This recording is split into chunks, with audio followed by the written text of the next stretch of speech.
ഞങ്ങളെ ഞങ്ങൾ നന്ദി പറയുന്നു.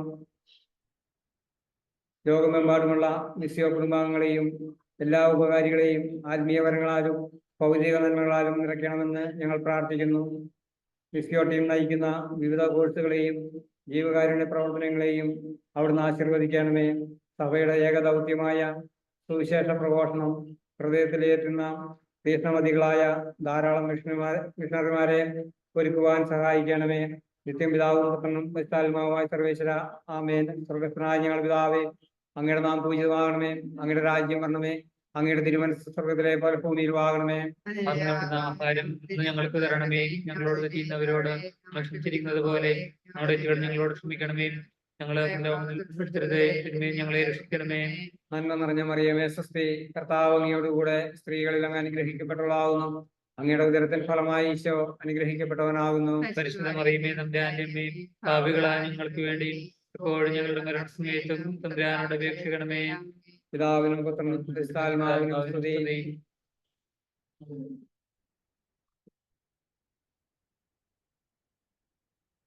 ലോകത്തിൻ മുൻപിൽ ഞാൻ ഒന്നുമില്ലാത്തൊരു എളിയവളാകുകയും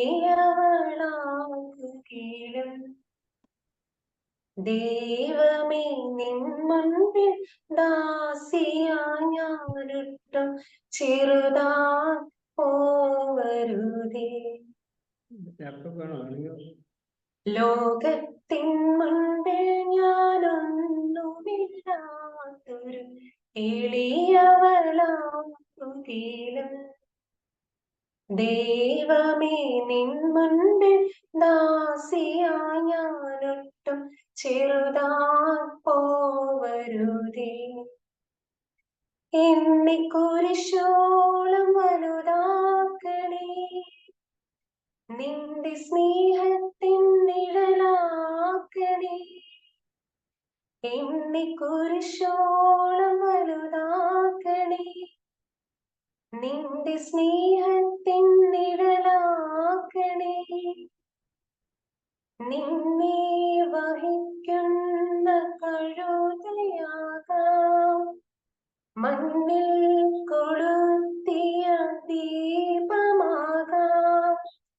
നിന്ന പരിഹാസം ഏറ്റുവാങ്ങി നിന്നെ സാക്ഷിയാകാം. നിന്നെ പാരിലും നൽകുവാനായി ഭാരങ്ങളെന്തും ചുമക്കാം. നിന്നെ പാരിലും നൽകുവാനായി ഭാരങ്ങളെന്തും ചുമക്കാം. എന്നെ കുരിശോളം വലുതാക്കണേ, നിന്റെ സ്നേഹത്തിൻ നിഴലാക്കണേ. എന്നെ കുരിശോളം വലുതാക്കണേ, നിന്റെ സ്നേഹത്തിൻ നിഴലാക്കണേ. ലോകത്തിൻ മുൻപിൽ ഞാൻ ഒന്നുമില്ലാത്തൊരു എളിയവളാകുകയും ദൈവമേ നിൻ മുൻപിൽ ദാസിയായി ഞാനൊട്ടും ചെറുതാ പോവരുതേ. പൗലോസ്ലീഹ റോമാക്കാർക്ക് എഴുതിയ ലേഖനം 13-ാം അധ്യായം 12 മുതൽ 14 വരെയുള്ള വാക്യങ്ങൾ. രാത്രി കഴിയാറായി, പകൽ സമീപിച്ചിരിക്കുന്നു. ആകയാൽ നമുക്ക് അന്ധകാരത്തിന്റെ പ്രവൃത്തികൾ പരിത്യജിച്ച് പ്രകാശത്തിന്റെ ആയുധങ്ങൾ ധരിക്കാം. പകലിനെ യോജിച്ച വിധം നമുക്ക് പെരുമാറാം. സുഖലോലുപതയിലോ മദ്യലഹരിയിലോ അവിഹിത വീഴ്ചകളിലോ വിഷയാസക്തിയിലോ കലഹങ്ങളിലോ അസൂയയിലോ വ്യാപരിക്കരുത്. പ്രത്യുത കർത്താവായ യേശുക്രിസ്തുവിനെ ധരിക്കുവിൻ. ദുർമോഹങ്ങളിലേക്ക് നയിക്കത്തക്ക വിധം ശരീരത്തെപ്പറ്റി ചിന്തിക്കാതിരിക്കുവിൻ. പിതാവും പുത്രനും പരിശുദ്ധാത്മാവുമായ ദൈവമേ, മിസ്സിയോ പ്രിലിംസിന്റെ 14-ാം ബാച്ചിനെ സമർപ്പിച്ച് പ്രാർത്ഥിക്കുന്നു. ഇന്നേ വരെ ഈ ഗ്രൂപ്പിൽ അംഗമായിരുന്ന ഓരോ മെമ്പേഴ്സിനെയും ഈ സമയം പ്രാർത്ഥനയിൽ ഓർക്കുന്നു.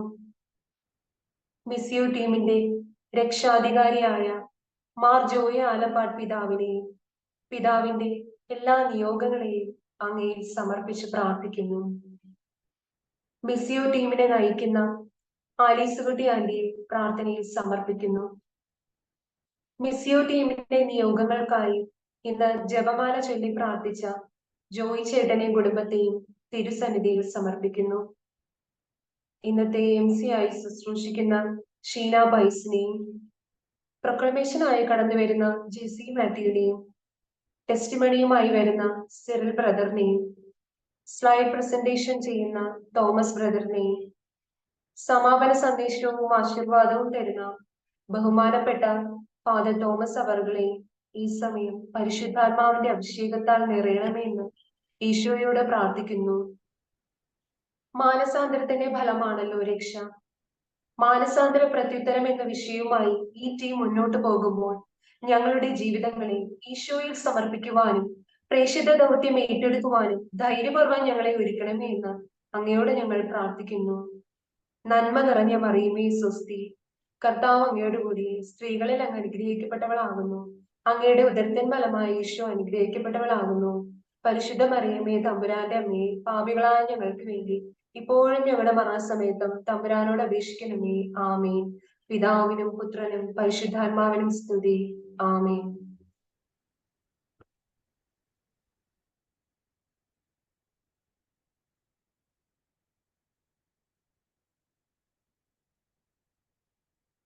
ഈശോ മിശിഹായ്ക്ക് സ്തുതിയായിരിക്കട്ടെ.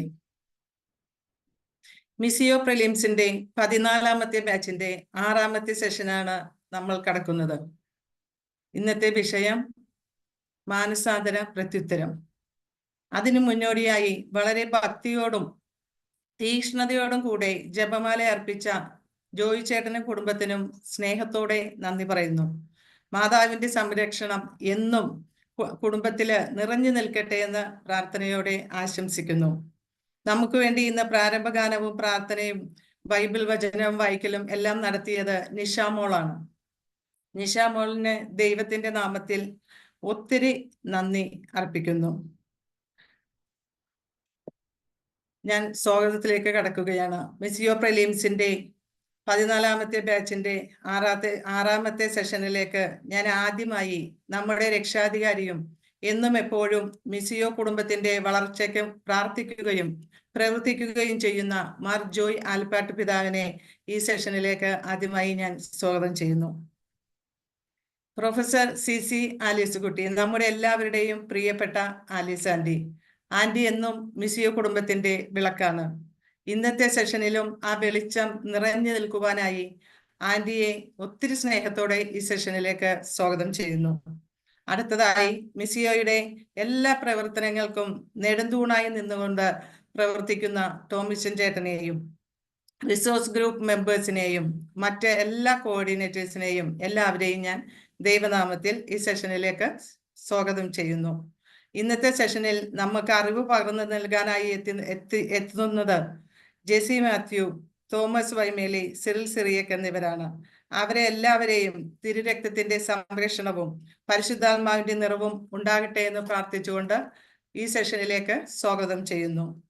ഇന്ന് ഈ സെഷനിൽ പങ്കെടുക്കുവാനായി സമയം മാറ്റിവെക്കുകയും ഇതിലേക്ക് കടന്നു വരികയും ചെയ്തിരിക്കുന്ന നിങ്ങളെ എല്ലാവരെയും തന്നെ ഞാൻ ദൈവത്തിന്റെ നാമത്തിൽ ഈ മാനസാന്തര പ്രത്യുത്തരം എന്ന വിഷയം മനസ്സിലാക്കുവാനും ജീവിതത്തിൽ പ്രാവർത്തികമാക്കുവാനും സാധിക്കട്ടെ എന്ന് ആശംസിച്ചുകൊണ്ട് എല്ലാവർക്കും സുസ്വാഗതം. നന്ദി. ആദ്യമായി നമുക്ക് വേണ്ടി ഇന്ന് പ്രൊക്ലമേഷൻ നടത്തുന്നത് ജെസി മാത്യു ആണ്. ഒത്തിരി സ്നേഹത്തോടെ ജെസിയെ ദൈവനാമത്തില് ഇതിലേക്ക് ക്ഷണിക്കുന്നു. നമ്മുടെ കർത്താവായ മിശിഹായ്ക്ക് സ്തുതിയായിരിക്കട്ടെ.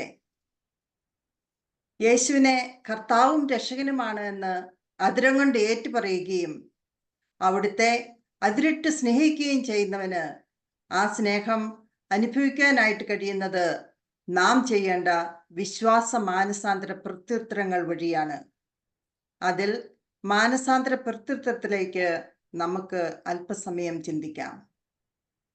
പ്രത്യാശ നശിച്ചു പോകുന്ന ഇടങ്ങളിൽ അവിടത്തേക്ക് തിരിഞ്ഞു നോക്കുവാനും അവനെ കൂടുതൽ കൂടുതൽ സ്നേഹിക്കാനും കഴിയുക, അതിനുള്ള മാർഗങ്ങൾ നമ്മുടെ ജീവിതത്തിൽ പ്രാവർത്തികമാക്കുമ്പോൾ ആണ് മാനസാന്തരത്തിന്റെ ഫലങ്ങൾ നമ്മളിൽ പൂവണിയുന്നത്. എൻ്റെ കർത്താവായ യേശുവിനെ പൂർണ്ണമായും സ്വീകരിച്ചുകൊണ്ട് എൻ്റെ ജീവനും ജീവിതവും സമർപ്പിച്ചുകൊണ്ട് എൻ്റെ കർത്തൃത്വം അവനെ ഏൽപ്പിച്ചു കൊടുക്കുന്നതാണ് യഥാർത്ഥ മാനസാന്തരം. വിശുദ്ധ പൗലോസ്ലീഹ റോമാക്കാർക്ക് എഴുതിയ ലേഖനം അധ്യായം 10 വാക്യം 9 ഇങ്ങനെ പറയുന്നു: ആകയാൽ യേശു കർത്താവാണ് എന്ന് അതിരം കൊണ്ട് ഏറ്റുപറയുകയും ദൈവം അവനെ മരിച്ചവരിൽ നിന്ന് ഉയർപ്പിച്ചു എന്ന് ഹൃദയത്തിൽ വിശ്വസിക്കുകയും ചെയ്താൽ നീ രക്ഷ പ്രാപിക്കും. ഉദാഹരണം പറഞ്ഞാൽ വിശുദ്ധ തോമാസ് ലീഹ എൻ്റെ കർത്താവേ, എൻ്റെ ദൈവമേ എന്ന് പറഞ്ഞുകൊണ്ട് പൂർണ്ണ സമർപ്പണം നടത്തുന്നത് നമുക്ക് വിശുദ്ധ ഗ്രന്ഥത്തിൽ കാണാം. വിശുദ്ധ യോഹന്നാൻ എഴുതിയ സുവിശേഷം അധ്യായം 20 വാക്യം 28 ഉദ്ധിതനായ യേശു തോമസിന്റെ മുമ്പിൽ പ്രത്യക്ഷപ്പെടുന്നത് നാം കാണുന്നുണ്ട്. കാണാതെ വിശ്വസിക്കില്ല എന്ന് ശഠിച്ച തോമസ് യേശുവിന്റെ തിരുവിലാവിലും പാർശ്വത്തിലും കൈവച്ച് വലിയ ദൈവാനുഭവത്തിൽ ഉറപ്പിച്ചു പറയുന്നു, എൻ്റെ കർത്താവേ, എൻ്റെ ദൈവമേ എന്ന്. അവനെ കർത്താവും ദൈവവുമായി കണ്ട് സമർപ്പിക്കുന്നു. ആ തീഷ്ണത ജീവിത അന്ത്യം വരെ കാത്തുപരിപാലിച്ച് ഭാരത മണ്ണിൽ വിശ്വാസ ദീപശക നാട്ടി സുവിശേഷം പ്രഘോഷിച്ച് ജീവിതം ത്യജിക്കുന്നു. എൻ്റെ കർത്താവേ, എൻ്റെ ദൈവമേ എന്ന് ശരണത്തോടെ നമ്മെ തന്നെ സമർപ്പിക്കുന്നതാണ് മാനസാന്തര പ്രത്യുത്തരം. യഥാർത്ഥമായ മാനസാന്തരം എന്നെ രക്ഷിച്ചവന്റെ കരങ്ങളിലേക്ക് എന്നെ പൂർണ്ണമായി സമർപ്പിച്ച് അവനെ കർത്താവായി സ്വീകരിച്ച് നമ്മുടെ മേൽ കർത്തൃത്വം നടത്തുന്നതിനായി ഏൽപ്പിച്ചു കൊടുക്കുന്നതാണ്. എൻ്റെ പ്രിയപ്പെട്ടവരെ, 2000 വർഷങ്ങൾക്ക് മുമ്പ് യേശു ക്രിസ്തു പീഡ, സഹന, മരണ, ഉത്ഥാനം വഴി എന്നെ രക്ഷിച്ചു എന്നുള്ള എൻ്റെ വിശ്വാസത്തിൽ നിന്നും അവനോട് അടുക്കുവാനുള്ള കൃപയ്ക്ക് വേണ്ടിയുള്ള എൻ്റെ പ്രത്യുത്തരമാണ് മാനസാന്തര പ്രത്യുത്തരം. വിശുദ്ധ മത്തായിയുടെ സുവിശേഷം അധ്യായം 4 17 വാക്യം ഇങ്ങനെ പറയുന്നു: മാനസാന്തരപ്പെടുവിൻ, സ്വർഗരാജ്യം സമീപിച്ചിരിക്കുന്നു. എൻ്റെ സഹോദരരെ, ഈ സ്വർഗരാജ്യം എവിടെയെന്ന് ചോദിച്ചാൽ അത് നമ്മളിൽ തന്നെയാണ് എന്നും, അത് ഏത് രൂപത്തിലെന്ന് ചോദിച്ചാൽ സ്നേഹത്തിന്റെ രൂപത്തിലും.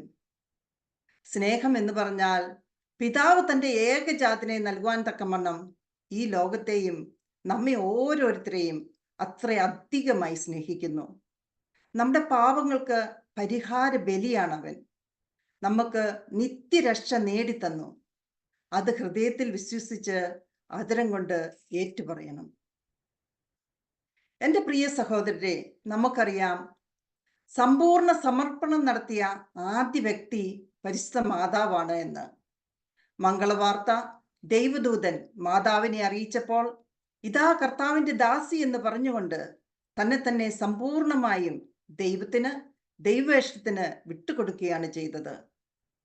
തൻ്റെ ഏകമകൻ ഈശോ ഗാഗുൽത്തായിൽ അവസാന തുള്ളി രക്തം ചിന്തി മരിച്ചപ്പോഴും അമ്മ അത് പൂർണ്ണമായി സ്വീകരിച്ചുകൊണ്ട് മകനെ ധൈര്യപ്പെടുത്തുകയാണ് ചെയ്തത്. കർത്താവിന്റെ ഹിതം നിറവേറട്ടെ എന്ന് പൂർണ്ണ സമർപ്പണത്തിലേക്ക് കടന്നു വരുന്നു. തനിക്കൊന്നും സ്വന്തമായിട്ടില്ല, കർത്താവിന്റെ ഹിതം നിറവേറട്ടെ എന്ന് പ്രാർത്ഥിക്കുന്ന അമ്മയെ നമുക്ക് കാണാം.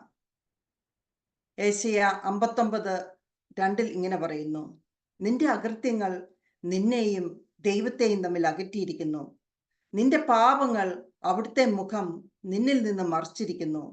അതിനാൽ അവിടുന്ന് നിന്റെ പ്രാർത്ഥന കേൾക്കുന്നില്ല. നമ്മുടെ ജീവിതത്തിൽ കരിന്തിരി പോലെ കത്തി അമർന്നു പോയ നിമിഷങ്ങളുണ്ട്. സുഹൃത്ത് ബന്ധങ്ങളിലെ വിള്ളലുകളുണ്ട്. തിരുസഭയോടുള്ള പിറുപിറുക്കലുകൾ, കുടുംബത്തിൽ നാം സൃഷ്ടിച്ചെടുത്ത അസ്വാരസ്യങ്ങൾ, അതുപോലെ പ്രാർത്ഥനകൾ മുടങ്ങിപ്പോയ നാളുകളുണ്ട്. വിശുദ്ധ കുർബാനയോട് കാണിച്ച നിന്ദയും അപമാനവുമുണ്ട്. വിരസമായി ആ സമയങ്ങളിൽ ചെലവഴിച്ച തെറ്റുകുറ്റങ്ങൾ നമ്മുടെ മുൻപിലുണ്ട്. കൂടാതെ സഹോദരരെയും അയൽക്കാരെയും ബന്ധുക്കളെയും എന്തിനേറെ പറയുന്നു, സ്നേഹിതരെ പോലും സ്നേഹിക്കാതെ പോയതും ദശാംശം നൽകാത്ത സന്ദർഭങ്ങളും ഇങ്ങനെ ഒട്ടനവധി പാപവഴികളിൽ നാം പെട്ടുപോയിട്ടുണ്ട്. ആ കാലങ്ങളെ തിരിച്ചെടുക്കുവാൻ നമ്മൾക്കൊരിക്കൽ കൂടി കർത്താവിനെ രക്ഷകനും നാഥനും കർത്താവുമായി സ്വീകരിക്കുവാൻ, ഉദ്ധാനം ചെയ്തവന്റെ മഹിമകൾ പാടിക്കൊണ്ട് അവനോട് ചേർന്ന് നിൽക്കുവാനും, നമ്മുടെ ജീവിതത്തിലെ എല്ലാ ബന്ധനങ്ങളെയും മോചിപ്പിച്ചുകൊണ്ട് അവിടുത്തെ ഏറ്റുപറയുവാനും, ദൈവമേ, ഒരു സമ്പൂർണ്ണ സമർപ്പണം വഴി ക്രിസ്തുവിൽ ആയിരിക്കുവാൻ പരിശ്രമിക്കുകയാണ് നാം ഓരോരുത്തരും ചെയ്യേണ്ടത്. വിശുദ്ധ മത്തായിയുടെ സുവിശേഷം അധ്യായം 5 വാക്യം 8 ഇങ്ങനെ പറയുന്നു: ഹൃദയശുദ്ധിയുള്ളവർ ഭാഗ്യവാന്മാർ, അവർക്ക് ദൈവത്തെ ദർശിക്കാൻ സാധിക്കും. ഒരു വ്യക്തിയുടെ ജീവിതത്തിൽ കിട്ടാവുന്ന ഏറ്റവും വലിയ ശക്തിയാണ് വിശുദ്ധി. അതായത് ഒരു ആത്മീയ മനുഷ്യന്റെ ഏറ്റവും വലിയ ആയുധവും വിശുദ്ധി തന്നെ. 1 കൊറിന്ത്യസ് അധ്യായം 3 16 വാക്യം ഇങ്ങനെ പറയുന്നു: നിങ്ങൾ ദൈവത്തിന്റെ ആലയമാണ്, ദൈവാത്മാവ് നിങ്ങളിൽ വസിക്കുന്നു. ഒരു ഉദാഹരണം പറഞ്ഞാൽ, പള്ളിയിൽ കയറി നമ്മൾ തിന്മ പ്രവർത്തിക്കാത്തതുപോലെ നമ്മുടെ ശരീരമാകുന്ന ദേവാലയത്തിൽ ദൈവം വസിക്കുന്നതിനാൽ തിന്മ പ്രവർത്തിക്കാൻ സാധിക്കാതിരിക്കട്ടെ. അങ്ങനെ നമ്മൾക്ക് വിശുദ്ധിയിലായിരിക്കാം. പ്രാർത്ഥനാ ജീവിതത്തിലൂടെയും കൗതാശികമായ ജീവിത കെട്ടുറപ്പിലൂടെയും വിശുദ്ധ ഗ്രന്ഥ പാരായണത്തിലൂടെയും മനസ്സിന് അന്തരം വരുത്തുവാൻ, നവീകരണം വരുത്തുവാൻ നമ്മെ പ്രാപ്തരാക്കുന്നത് നമ്മുടെ വിശുദ്ധരും പരിശുദ്ധ അമ്മയുടെ സഹായവും വിശുദ്ധ യേശുപിതാവിന്റെ മാധ്യസ്ഥവുമാണ്. ശരീരത്തിനെതിരെയുള്ള പാപം ചെയ്യാതിരിക്കുമ്പോൾ, പ്രലോഭനങ്ങളെ നിയന്ത്രിക്കുമ്പോൾ വലിയ അനുഗ്രഹവും കൃപയും നമ്മളിലേക്ക് ഒഴുകും. ബെനഡിക്ട് 16 മാർപ്പാപ്പ പബ്ലിക് ഓഡിയൻസിനോട് ഒരിക്കൽ പറയുകയുണ്ടായി: holiness is a person, that person is called Jesus Christ.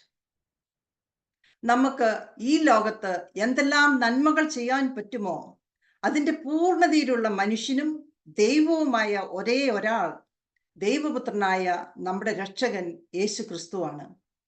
ഈ വ്യക്തിയോട് നാം ഐക്യപ്പെടുമ്പോൾ നമ്മളിൽ സ്വാഭാവികമായി നിറയുന്നതാണ് വിശുദ്ധി.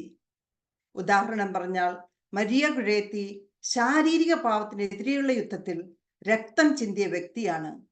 നമ്മളും പാപത്തിനെതിരെ രക്തമൊഴുക്കി സമരം ചെയ്യണം. നീ നിത്യജീവിതത്തിൽ വിശ്വസിക്കുകയും നീ നിന്നെ തന്നെ വിശുദ്ധനാക്കുകയും ചെയ്യുന്നില്ലെങ്കിൽ നീ ഭ്രാന്താലയത്തിൽ അടയ്ക്കപ്പെടേണ്ടവനാണ് എന്ന് റിച്ചാർഡ് വെൻഫ്ലെ SJ പറയുന്നു. നമ്മുടെ വിശുദ്ധീകരണമാണ് ദൈവം ആഗ്രഹിക്കുന്നത് എന്ന് വിശുദ്ധ പൗലോസ് ശ്ലീഹായും പറയുന്നുണ്ടല്ലോ. ഒന്ന് കാണാൻ മാത്രം ആഗ്രഹിച്ച് മരക്കൊമ്പിൽ കയറിയിരുന്ന സക്കേവൂസിനോടൊപ്പം വീട്ടിലേക്ക് യേശു സാന്നിധ്യം എത്തുന്നു. അടിമുറി എല്ലാം മാറുന്നു. സമ്പത്ത് വഞ്ചിച്ചവന് വിട്ടുകൊടുക്കുന്ന ഒരു ഉടമസ്ഥ അവകാശ കൈമാറ്റമാണ് യഥാർത്ഥ മാനസാന്തരം. എല്ലാത്തിൻ്റെയും കാര്യസ്ഥനായ ദൈവത്തിന് നമ്മെ പൂർണ്ണമായും വിട്ടുകൊടുത്തുകൊണ്ട് അനുദിനം അനുനിമിഷം പൂർണ്ണ സമർപ്പണം നടത്തണം. മാനസാന്തരം എന്ന് പറഞ്ഞാൽ വിശുദ്ധീകരണമാണ്. നാം സമ്പൂർണ്ണ സമർപ്പണം വഴി വിശുദ്ധീകരിക്കപ്പെടുന്നു. 2 കൊറിന്ത്യസ് അധ്യായം 5 17 വാക്യം ഇങ്ങനെ പറയുന്നു: ക്രിസ്തുവിലായിരിക്കുന്നവൻ പുതിയ സൃഷ്ടിയാണ്, പഴയത് കടന്നുപോയി, ഇതാ പുതിയത് വന്നു കഴിഞ്ഞു. ആമേൻ.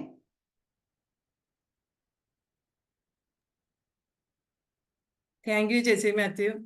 വളരെ മനോഹരമായിട്ടുള്ള വാക്കുകളില് ചുരുങ്ങിയ സമയം കൊണ്ട് ജീവിത സമർപ്പണം എങ്ങനെയായിരിക്കണമെന്ന് പ്രൊക്ലമേഷൻ നടത്തിയ ജെസി മാത്യുവിനെ നന്ദിയോടെ സ്മരിക്കുന്നു. നമ്മളുടെ ദൈവമക്കളുടെ കടമയാണ് ദൈവത്തെ ഏറ്റുപറയുക എന്നുള്ളത്. ദൈവത്തെ ഏറ്റുപറയുന്ന കടമ വളരെ മനോഹരമായിട്ട് ജെസി നിർവഹിച്ചു. നന്ദി. അടുത്തതായിട്ട് നമ്മൾക്ക് ജീവിത സാക്ഷ്യം നൽകുവാൻ, അതായത് ടെസ്റ്റിമണി ചെയ്യാനായിട്ടുള്ളത് സിറിൽ സിറിയക്കാണ്. സിറിൽ സിറിയക്കിനെ വളരെ സ്നേഹത്തോടെ ദൈവനാമത്തില് സ്വാഗതം ചെയ്യുന്നു. നമ്മുടെ രക്ഷകനായ ഈശോ മിശിഹായ്ക്ക് സ്തുതിയായിരിക്കട്ടെ. എന്റെ പേര് സിറിൽ സിറിയക്. ഞാൻ അമേരിക്കയിലെ ഡാലസ് എന്ന സ്ഥലത്ത് ഭാര്യയോടും കുഞ്ഞുങ്ങളോടുമൊപ്പം ജീവിക്കുന്നു. മിത്തിയോ പ്രിലിംസിന്റെ 12ാമത്തെ ബാച്ചിൽ ചേർന്ന് 13ാമത്തെയും ഇപ്പോൾ 14ാമത്തെയും ബാച്ചിൽ മെന്ററായി പ്രവർത്തിച്ചു വരുന്നു. എന്റെ ബാല്യകാലം ഓർക്കുമ്പോൾ എന്നും രാവിലെ വല്യപ്പനോടൊപ്പം വിശുദ്ധ കുർബാനയിൽ സംബന്ധിക്കുകയും അൾത്താര ബാലനായും മുടങ്ങാതെ വിശുദ്ധ കുമ്പസാരം ചെയ്തും കുടുംബ പ്രാർത്ഥനകൾ ചൊല്ലിയും ദൈവസ്നേഹത്തിൽ പൊതിഞ്ഞു വളർന്ന തനി നാട്ടിൻപുറത്തെ പയ്യന്റെ ഒരു ബാല്യകാലമാണ് ഇന്നും ഓർമ്മയിൽ നിൽക്കുന്നത്. എന്നാൽ ശാരീരിക വളർച്ചയോടൊപ്പം ആത്മാവിൽ നന്മകളുടെ ഗോതമ്പ് മണികളെക്കാൾ തിന്മകളുടെ കളകൾ ആയിരുന്നു വളർന്നത്. അങ്ങനെ ടീനേജ് യങ് അഡൾട്ട് കാലഘട്ടത്തിൽ ദൈവപിതാവിൽ നിന്നകന്ന് ഞാൻ തന്നിഷ്ടക്കാരനായ ഒരു ധൂർത്തപുത്രനായി തീർന്നു. അങ്ങനെ ആണ്ടുകുമ്പസാരം പോയിട്ട് ആണ്ടിൽ ഒന്നുപോലും സന്ധ്യാപ്രാർത്ഥനകളോ വിശുദ്ധ കുർബാനകളോ ഇല്ലാതെ അനേകം വർഷങ്ങൾ കടന്നുപോയി. 2014 അമേരിക്കയിലോട്ട് ചേക്കേറിയത്. 2015 നവംബർ 8 വളരെ വർഷങ്ങൾക്ക് ശേഷം ഒരു പൂർണ്ണ കുമ്പസാരം ഞാൻ നടത്തിയത്. വേറൊന്നിനും വേണ്ടി ആയിരുന്നില്ല. 4 വട്ടം എഴുതി തോറ്റ NCLEX RN പരീക്ഷ പിറ്റേന്ന് എഴുതുകയാണ്. അത് പാസ്സായി കിട്ടുവാൻ വേണ്ടിയായിരുന്നു ആ കുമ്പസാരം. യോശുവ 3-5 തിരുവചനം. ജോഷുവ ജനത്തോട് പറഞ്ഞു, നിങ്ങളെ തന്നെ ശുദ്ധീകരിക്കുവിൻ, നാളെ നിങ്ങളുടെ ഇടയിൽ കർത്താവ് അത്ഭുതങ്ങൾ പ്രവർത്തിക്കും. തിരുവചനം നിറവേറി.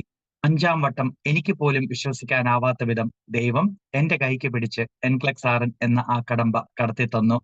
പക്ഷേ എന്നിലെ ധൂർത്തപുത്രൻ വീണ്ടും ഉണർന്നു. ജോലി, വീട്, കാറ്, സുഹൃത്തുക്കൾ, യാത്രകൾ, ആവശ്യത്തിലേറെ പണം, ഗ്യാംബ്ലിംഗ്, അങ്ങനെ ദൈവത്തിൽ നിന്നും പൂർണ്ണമായി വേർപെട്ട് 5.5 വർഷങ്ങൾ കൂടി കടന്നുപോയി. ഇതിനിടയിൽ 2017 വിവാഹം, 2019 ആദ്യ കുഞ്ഞ്, 2019 തന്നെ കുഞ്ഞിന്റെ മാമോദിസ, 2020 രണ്ടാമത്തെ കുഞ്ഞിനെ ഞങ്ങൾ കൺസീവ് ചെയ്തു. പക്ഷെ ഇവയെല്ലാം ഒരു വിശുദ്ധ കുമ്പസാരമോ അല്ലെങ്കിൽ വിശുദ്ധിയോടുകൂടി ആയിരുന്നില്ല, അല്ലെങ്കിൽ ഒരുക്കമില്ലാതെയായിരുന്നു ഞാൻ സ്വീകരിച്ചത്. അവസാനം 2020 ഡിസംബർ 15 എനിക്ക് കോവിഡ് പിടിപെട്ടു. ഡിസംബർ 26 എന്റെ സ്വർഗീയ മധ്യസ്ഥനായ വിശുദ്ധ എസ്തപ്പാനോസ് സഹദായുടെ തിരുനാളിന്റെ അന്ന് തന്നെ വളരെ ക്രിട്ടിക്കൽ കണ്ടീഷനിൽ ICUവിൽ അഡ്മിറ്റായി. ലക്ഷക്കണക്കിന് ആളുകൾ ദിവസവും ലോകമെമ്പാടും മരിച്ചുകൊണ്ടിരുന്നപ്പോൾ പോലും എനിക്കൊരു മരണഭയവും ഉണ്ടായിരുന്നില്ല. വേറൊന്നും കണ്ടല്ല, ദൈവസ്നേഹത്തിൽ നിന്നും എന്റെ പാപാവസ്ഥ എന്നെ അത്രയേറെ അകറ്റിക്കഴിഞ്ഞിരുന്നു എന്നതായിരുന്നു യാഥാർത്ഥ്യം. എന്നാൽ എന്റെ ആത്മാവിനെ വീണ്ടെടുക്കേണ്ടതിന് എന്റെ ദൈവം എന്നോടൊപ്പം ഞങ്ങളുടെ 22 മാസം പ്രായമുള്ള മകനെയും മരണക്കിടക്കയിലാക്കി. കുഞ്ഞും ഞാനും ഒരേ സമയം 2 ഹോസ്പിറ്റലിൽ, 2 ICUകളിൽ മരണം കാത്തുകിടന്നു. Down syndrome, genetic disorder, hydronephrosis, heart condition, club feet ഇവയൊക്കെ ഉണ്ടെന്ന് വൈദ്യശാസ്ത്രം സംശയിച്ച ഞങ്ങളുടെ 2ാമത്തെ കുഞ്ഞിനെ 28 ആഴ്ച ഗർഭപാത്രത്തിൽ വഹിച്ചുകൊണ്ട് എന്റെ ഭാര്യ ജോൺസി ഞങ്ങളുടെ ആദ്യ കുഞ്ഞിനൊപ്പം 11 ദിനരാത്രങ്ങൾ ICUവിൽ അവനരികിൽ പ്രാർത്ഥിച്ചുകൊണ്ടിരുന്നു. ദിവസങ്ങളിൽ എന്റെ ഇടത്തെ ലങ്സ് 2 വട്ടം കൊളാപ്സ് ആവുകയും ഞാൻ മരണത്തോട് കൂടുതൽ അടുക്കുകയും ചെയ്തു.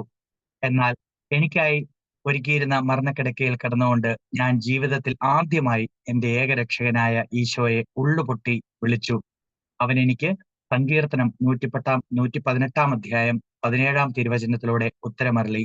ഞാൻ മരിക്കുകയില്ല, ജീവിക്കും. ഞാൻ കർത്താവിന്റെ പ്രവൃത്തികൾ പ്രഘോഷിക്കും. പക്ഷെ അന്ന് ഞാൻ മരിച്ചോട്ടെ, എന്റെ കുഞ്ഞിനെ ഏതൊരവസ്ഥയിലായിരുന്നാലും തിരിച്ചു തരണം എന്ന് തന്നെയായിരുന്നു. എന്നാൽ എന്നെയും എന്റെ കുഞ്ഞിനെയും ഈ ലോകസ്ഥാപനത്തിന് മുൻപേ അറിയാവുന്ന നമ്മുടെ ദൈവത്തിന്റെ സ്നേഹം അതല്ലായിരുന്നു. ആ ICUവിൽ മരണക്കിടക്കയിൽ വെച്ച് ഈശോ ഞാനായിരിക്കുന്ന എന്റെ പാപാവസ്ഥയെയും ഞാൻ കടന്നു പോകേണ്ട മാനസാന്തരത്തിന്റെ വഴികളെയും എനിക്ക് കാണിച്ചു തന്നു. മത്തായി സുവിശേഷം 4-ാം അധ്യായം 17 തിരുവചനം. അപ്പോൾ യേശു പ്രസംഗിക്കുവാൻ തുടങ്ങി, മാനസാന്തരപ്പെടുവിൻ, സ്വർഗരാജ്യം സമീപിച്ചിരിക്കുന്നു. എന്റെ ഈശോ എന്റെ എല്ലാ പാപങ്ങളും എന്നെ ഓർമ്മിപ്പിച്ചു. എന്റെ പാപങ്ങളെ ഓർത്ത് പശ്ചാത്തപിച്ച് മനസ്തപിച്ച് അതെല്ലാം ക്രമമായി എഴുതി തിട്ടപ്പെടുത്തി അനേകം പേപ്പറുകൾ കയ്യിലേന്തി ഒരു നല്ല കുമ്പസാരത്തിനായി ഞാൻ കാത്തിരുന്നു. 17 ദിവസങ്ങൾ നീണ്ട ICU വാസത്തിനൊടുവിൽ 2021 ജനുവരി 12 ഞാൻ ഡിസ്ചാർജായി വീട്ടിൽ വന്നു. പിറ്റേന്ന് ജനുവരി 13 ഞങ്ങളുടെ ആദ്യ കുഞ്ഞ് ഏബൽ അവന്റെ സ്വർഗീയ അപ്പന്റെ അടുത്തോട്ടുള്ള യാത്ര തിരിച്ചു. മത്തായി സുവിശേഷം 18-ാം അധ്യായം 3-ാം തിരുവചനം. സത്യമായി ഞാൻ നിങ്ങളോട് പറയുന്നു, നിങ്ങൾ മാനസാന്തരപ്പെട്ട് ശിശുക്കളെ പോലെ ആകുന്നില്ലെങ്കിൽ സ്വർഗരാജ്യത്തിൽ പ്രവേശിക്കുകയില്ല. ഞങ്ങളുടെ ആദ്യ കുഞ്ഞിനെ പോലെ ഹൃദയവിശുദ്ധി നേടുവാൻ അന്ന് മുതൽ മാനസാന്തര വഴികളിലൂടെ ധൂർത്തപുത്രനിൽ നിന്നും ദൈവപുത്രനിലോട്ടുള്ള എന്റെ മടക്കയാത്ര ഞാൻ ആരംഭിച്ചു. ലൂക്കാസ് വിശേഷം 15-ാം അധ്യായം 20-ാം തിരുവചനം. അവൻ എഴുന്നേറ്റ് പിതാവിന്റെ അടുക്കേക്ക് ചെന്നു. ദൂരെ വെച്ച് തന്നെ പിതാവ് അവനെ കണ്ടു. അവൻ മനസ്സലിഞ്ഞ് ഓടിച്ചെന്ന് അവനെ കെട്ടിപ്പിടിച്ച് ചുംബിച്ചു. ഞാനും ആ മാനസാന്തര വഴിയിലൂടെ നടന്നു ചെന്നപ്പോൾ എന്റെ അടുക്കലേക്ക് ഓടി വന്ന ദൈവപിതാവിനെയാണ് എനിക്ക് കാണുവാനും അനുഭവിക്കുവാനുമായത്. ആ ദൈവപിതാവ് ആവശ്യപ്പെട്ടതും ഞാൻ നടത്തിയതും ഒരു സമ്പൂർണ്ണ സമർപ്പണം തന്നെയായിരുന്നു. എന്റെ കഴിവുകളും കഴിവുകേടുകളും ബലവും ബലഹീനതകളും നേട്ടങ്ങളും കോട്ടങ്ങളും ബന്ധങ്ങളും ബന്ധനങ്ങളും എല്ലാം സമ്പൂർണമായി ആ ത്രിത്വൈക ദൈവത്തിന് വിട്ടുകൊടുത്തുകൊണ്ട് ഒരു നല്ല മാനസാന്തര പ്രത്യുത്തരം നൽകുവാനാണ് ഈ കാലം അത്രയും ഞാൻ ശ്രമിക്കുന്നതും ശ്രമിച്ചുകൊണ്ടിരിക്കുന്നതും. അപ്പസ്തോല പ്രവർത്തനം 13-ാം അധ്യായം 41-ാം തിരുവചനം, നിന്ദകരെ കാണുവിൻ, ആശ്ചര്യപ്പെടുവിൻ, അപ്രത്യക്ഷരാകുവിൻ, എന്തെന്നാൽ നിങ്ങളുടെ ദിവസങ്ങളിൽ ഞാൻ ഒരു പ്രവൃത്തി ചെയ്യുന്നു. ആര് പറഞ്ഞാലും നിങ്ങൾ വിശ്വസിക്കാത്ത ഒരു പ്രവൃത്തി. ഒരു നല്ല കുമ്പസാരം നടത്തി മാനസാന്തര വഴികളിലൂടെ മടങ്ങിച്ചെന്നപ്പോൾ പിന്നീട് ഞങ്ങളുടെ ജീവിതത്തിൽ ഒന്നല്ല, നിങ്ങൾ പറഞ്ഞാൽ വിശ്വസിക്കാത്ത 1000 അത്ഭുതങ്ങളുടെ ഒരു മഹാപ്രളയം തന്നെയായിരുന്നു. പ്രസവ മുറിയിൽ ഭാര്യയോടൊപ്പം 3 ദിവസം ഉപവസിച്ച് രണ്ടാമത്തെ കുഞ്ഞിന് ജന്മം കൊടുത്തപ്പോൾ മേൽപ്പറഞ്ഞ ഡൗൺ സിൻഡ്രോമോ ജെനറ്റിക് ഡിസോർഡറോ കാർഡിയാക് ഇഷ്യൂസോ ഹൈഡ്രോനെഫ്രോസിസോ ഇവയൊന്നുമില്ലാത്ത ഒരു മാലാക കുഞ്ഞിനെ ഞങ്ങൾക്ക് ദൈവം ദാനമായി തന്നു. ഞങ്ങളുടെ 3-ാമത്തെ കുഞ്ഞിന് ഹൃദയഭിത്തിയിൽ ഒരു ദ്വാരമുണ്ടെന്നും അത് 1 വയസ്സ് പ്രായമാവുമ്പോൾ ഒരു പ്രൊസീജിയറിലൂടെ നേരെയാക്കി ശാസ്ത്രം പറഞ്ഞു. ഈ കഴിഞ്ഞ മെയ് മാസം ഞാൻ നടത്തിയ ഒരു ആഫ്രിക്കൻ യാത്രയിൽ കിട്ടിയ ബോധ്യമനുസരിച്ച് അനുതപിച്ച് ഒരു പൂർണ്ണ കുമ്പസാരം നടത്തുന്ന സമയത്ത് ഇങ്ങ് അമേരിക്കയിൽ ഈ ഭൂഖണ്ഡത്തിൽ ജോൺസിയുടെ സ്കാനിംഗ് നടക്കുകയായിരുന്നു. ആ ദ്വാരം അഥവാ VSD എന്ന കണ്ടീഷൻ ഒരു പൊട്ടുപോലും ദൃശ്യമാക്കാത്ത രീതിയിൽ എന്റെ പൊന്നു തമ്പുരാൻ ഞങ്ങളുടെ കുഞ്ഞിന് സൗഖ്യം നൽകി. ഇവയൊക്കെ ഞങ്ങളുടെ ജീവിതത്തിലെ 100 കണക്കിന് അത്ഭുതങ്ങളിൽ ചിലത് മാത്രമാണ്. സ്നാപക യോഹന്നാന്റെ പ്രഭാഷണം ആരംഭിച്ചതും ഒരു ആഹ്വാനത്തോടെ ആയിരുന്നല്ലോ. മത്തായി സുവിശേഷം 3-ാം അധ്യായം 2-ാം തിരുവചനം, മാനസാന്തരപ്പെടുവിൻ, സ്വർഗരാജ്യം സമീപിച്ചിരിക്കുന്നു. ഇന്നേ ദിവസം അനേകം കൃപകളും വരങ്ങളും ദാനങ്ങളും നൽകുന്നതിനോടൊപ്പം സ്വർഗം നമ്മൾക്ക് നൽകുന്ന സന്ദേശവും ആഹ്വാനവും ഇത് തന്നെയാണ്. മത്തായി സുവിശേഷം 3-ാം അധ്യായം 8-ാം തിരുവചനം, മാനസാന്തരത്തിന് യോജിച്ച ഫലം പുറപ്പെടുവിക്കുവിൻ. മാനസാന്തരത്തിന് യോജിച്ച ഫലം പുറപ്പെടുവിക്കുന്നതിന് എന്നെയും എന്റെ ജീവിത പങ്കാളി ജോൺസിയെയും ദൈവം ഞങ്ങൾക്ക് ദാനമായി നൽകിയ ജോനായെയും മറിയത്തെയും നിങ്ങളുടെ വിലയേറിയ പ്രാർത്ഥനകളിൽ ഓർക്കണമേ എന്ന് അപേക്ഷിച്ചുകൊണ്ടും സകല മഹത്വവും ത്രിത്വൈക ദൈവത്തിന് അർപ്പിച്ചുകൊണ്ടും നിർത്തുന്നു. ദൈവം നമ്മെ ഏവരെയും സമൃദ്ധമായി അനുഗ്രഹിക്കട്ടെ. ആമേൻ. നന്ദി സിറിൽ. സിറിലിന്റെ ടെസ്റ്റിമണി വാസ് വെരി ടച്ചിങ്. ദൈവത്തിന്റെ കുഞ്ഞുമക്കള് ഈ ലോകത്തിലേക്ക് വന്നു കഴിഞ്ഞ് ഇവിടെ വളരുമ്പോൾ ഉണ്ടാവുന്ന മാറ്റങ്ങളും വീണ്ടും നല്ലവനായ ദൈവം എങ്ങനെയാണ് ദൈവമക്കളെ വീണ്ടെടുക്കുന്നതെന്നും ഈ ടെസ്റ്റിമണിയിലൂടെ വളരെ മനോഹരമായിട്ട് നമുക്ക് മനസ്സിലായി. അതുപോലെ തന്നെ തുടർന്നുള്ള സിറിലിന്റെ ജീവിതത്തിൽ സ്നേഹപിതാവായ ദൈവത്തിന്റെ കരുതൽ എന്നും ഉണ്ടാവട്ടെ എന്ന് പ്രാർത്ഥിക്കുന്നു, ആശംസിക്കുന്നു. നന്ദി. നമ്മളുടെ മാനസാന്തര പ്രത്യുത്തരം എന്ന വിഷയത്തിലേക്ക് നമ്മൾ കൂടുതൽ ആഴങ്ങളിലേക്ക് ഇറങ്ങുവാനായിട്ടുള്ള സമയമായിരിക്കുകയാണ്. കാരണം ഒത്തിരി കാര്യങ്ങൾ നമുക്ക് മനസ്സിലാക്കുവാനും പഠിക്കുവാനുമുണ്ട്. അടുത്തതായി ഈ വിഷയത്തിൽ കുറച്ച് ആഴത്തിലുള്ള പഠനത്തിനായി സ്ലൈഡ് പ്രസന്റേഷനായി തോമസ് വൈമേലിയെ ദൈവനാമത്തിൽ ക്ഷണിക്കുന്നു.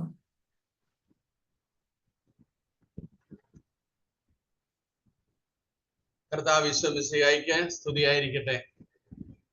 ഈശോയിൽ ഏറെ സ്നേഹിക്കപ്പെട്ടവരെ, ഒത്തിരി വലിയ സന്തോഷത്തിലാണ് നിങ്ങൾ ഓരോരുത്തരും എന്ന് ഞാൻ വിശ്വസിക്കുകയാണ്. കാരണം കഴിഞ്ഞ ആഴ്ചയിൽ നമ്മൾ വിശ്വാസ പ്രത്യുത്തരത്തെ കുറിച്ച് കേൾക്കുകയായിരുന്നു. കർത്താവായ ഈശോയിൽ വിശ്വസിക്കുക എന്ന് പറയുന്നത് നമ്മുടെ ഓരോരുത്തരുടെയും പാപങ്ങളെ കുറിച്ച് അനുതപിച്ച് ഏറ്റുപറഞ്ഞ് പാപമോചനം സ്വീകരിച്ച് അവന്റെ സ്നേഹത്തിലായിരിക്കുക എന്നതാണെന്ന് നാം മനസ്സിലാക്കി. കർത്താവായ ഈശോ 2000 വർഷങ്ങൾക്ക് മുമ്പ് തന്റെ പീഡാസഹന മരണ ഉത്ഥാനത്തിലൂടെ നമ്മുടെ രക്ഷകനും കർത്താവുമായി മാറി എന്ന് നാം അറിയുന്നു. ആ രക്ഷയുടെ അനുഭവം നമ്മൾ വിശ്വാസ പ്രത്യുത്തരത്തിലൂടെ നമ്മൾ സ്വീകരിച്ചു കഴിഞ്ഞു. ഇനി നമ്മുടെയും ലോകത്തിന്റെ മുഴുവന്റെയും കർത്താവായ ആ കർത്താവിനെ നമ്മുടെ ജീവിതത്തിന്റെ കർത്തൃത്വം ഏൽപ്പിക്കുന്നതാണ് മാനസാന്തര പ്രത്യുത്തരത്തിലൂടെ നാം ചെയ്യുക. ഈശോയിൽ പ്രിയപ്പെട്ടവരെ, മിക്കായുടെ പുസ്തകത്തില് 7-ാം അധ്യായത്തില് 19-ാമത്തെ തിരുവചനത്തില് നമ്മൾ ഇപ്രകാരം വായിക്കുന്നുണ്ട്: ആഴിയുടെ അഗാധങ്ങളിലേക്ക് നമ്മുടെ പാപങ്ങളെ അവിടുന്ന് തൂത്തെറിയും. നമ്മൾ അനുതാപത്തോടുകൂടെ നമ്മുടെ പാപങ്ങളെ അവിടത്തെ മുമ്പില് ഏറ്റുപറയുമ്പോൾ നമ്മുടെ പാപങ്ങളെ അവിടുന്ന് ആഴിയുടെ അഗാധങ്ങളിലേക്ക് തൂത്തെറിയുമെന്ന് തിരുവചനം നമ്മെ പഠിപ്പിക്കുന്നു. ഇതാണ് നമ്മൾ കഴിഞ്ഞ ആഴ്ചയിൽ നമ്മൾ ഓരോരുത്തരും ചെയ്തത്. അതിന്റെ വലിയൊരു ആനന്ദത്തിലാണ് നമ്മളിപ്പോ കുറച്ചു മുമ്പ് സിറിലിന്റെ ജീവിതത്തില് തന്റെ പാപങ്ങളെ കുറിച്ച് അനുതപിച്ചപ്പോൾ അദ്ദേഹത്തിന്റെ ജീവിതത്തില് ദൈവത്തിന്റെ ആ വലിയ സാന്നിധ്യവും ആ വലിയ ക്ഷമയുടെ, കരുണയുടെയും കൃപയുടെയും ഒക്കെ അനുഭവം ഉണ്ടായത് നമ്മളിപ്പോൾ കേട്ടു കഴിഞ്ഞു.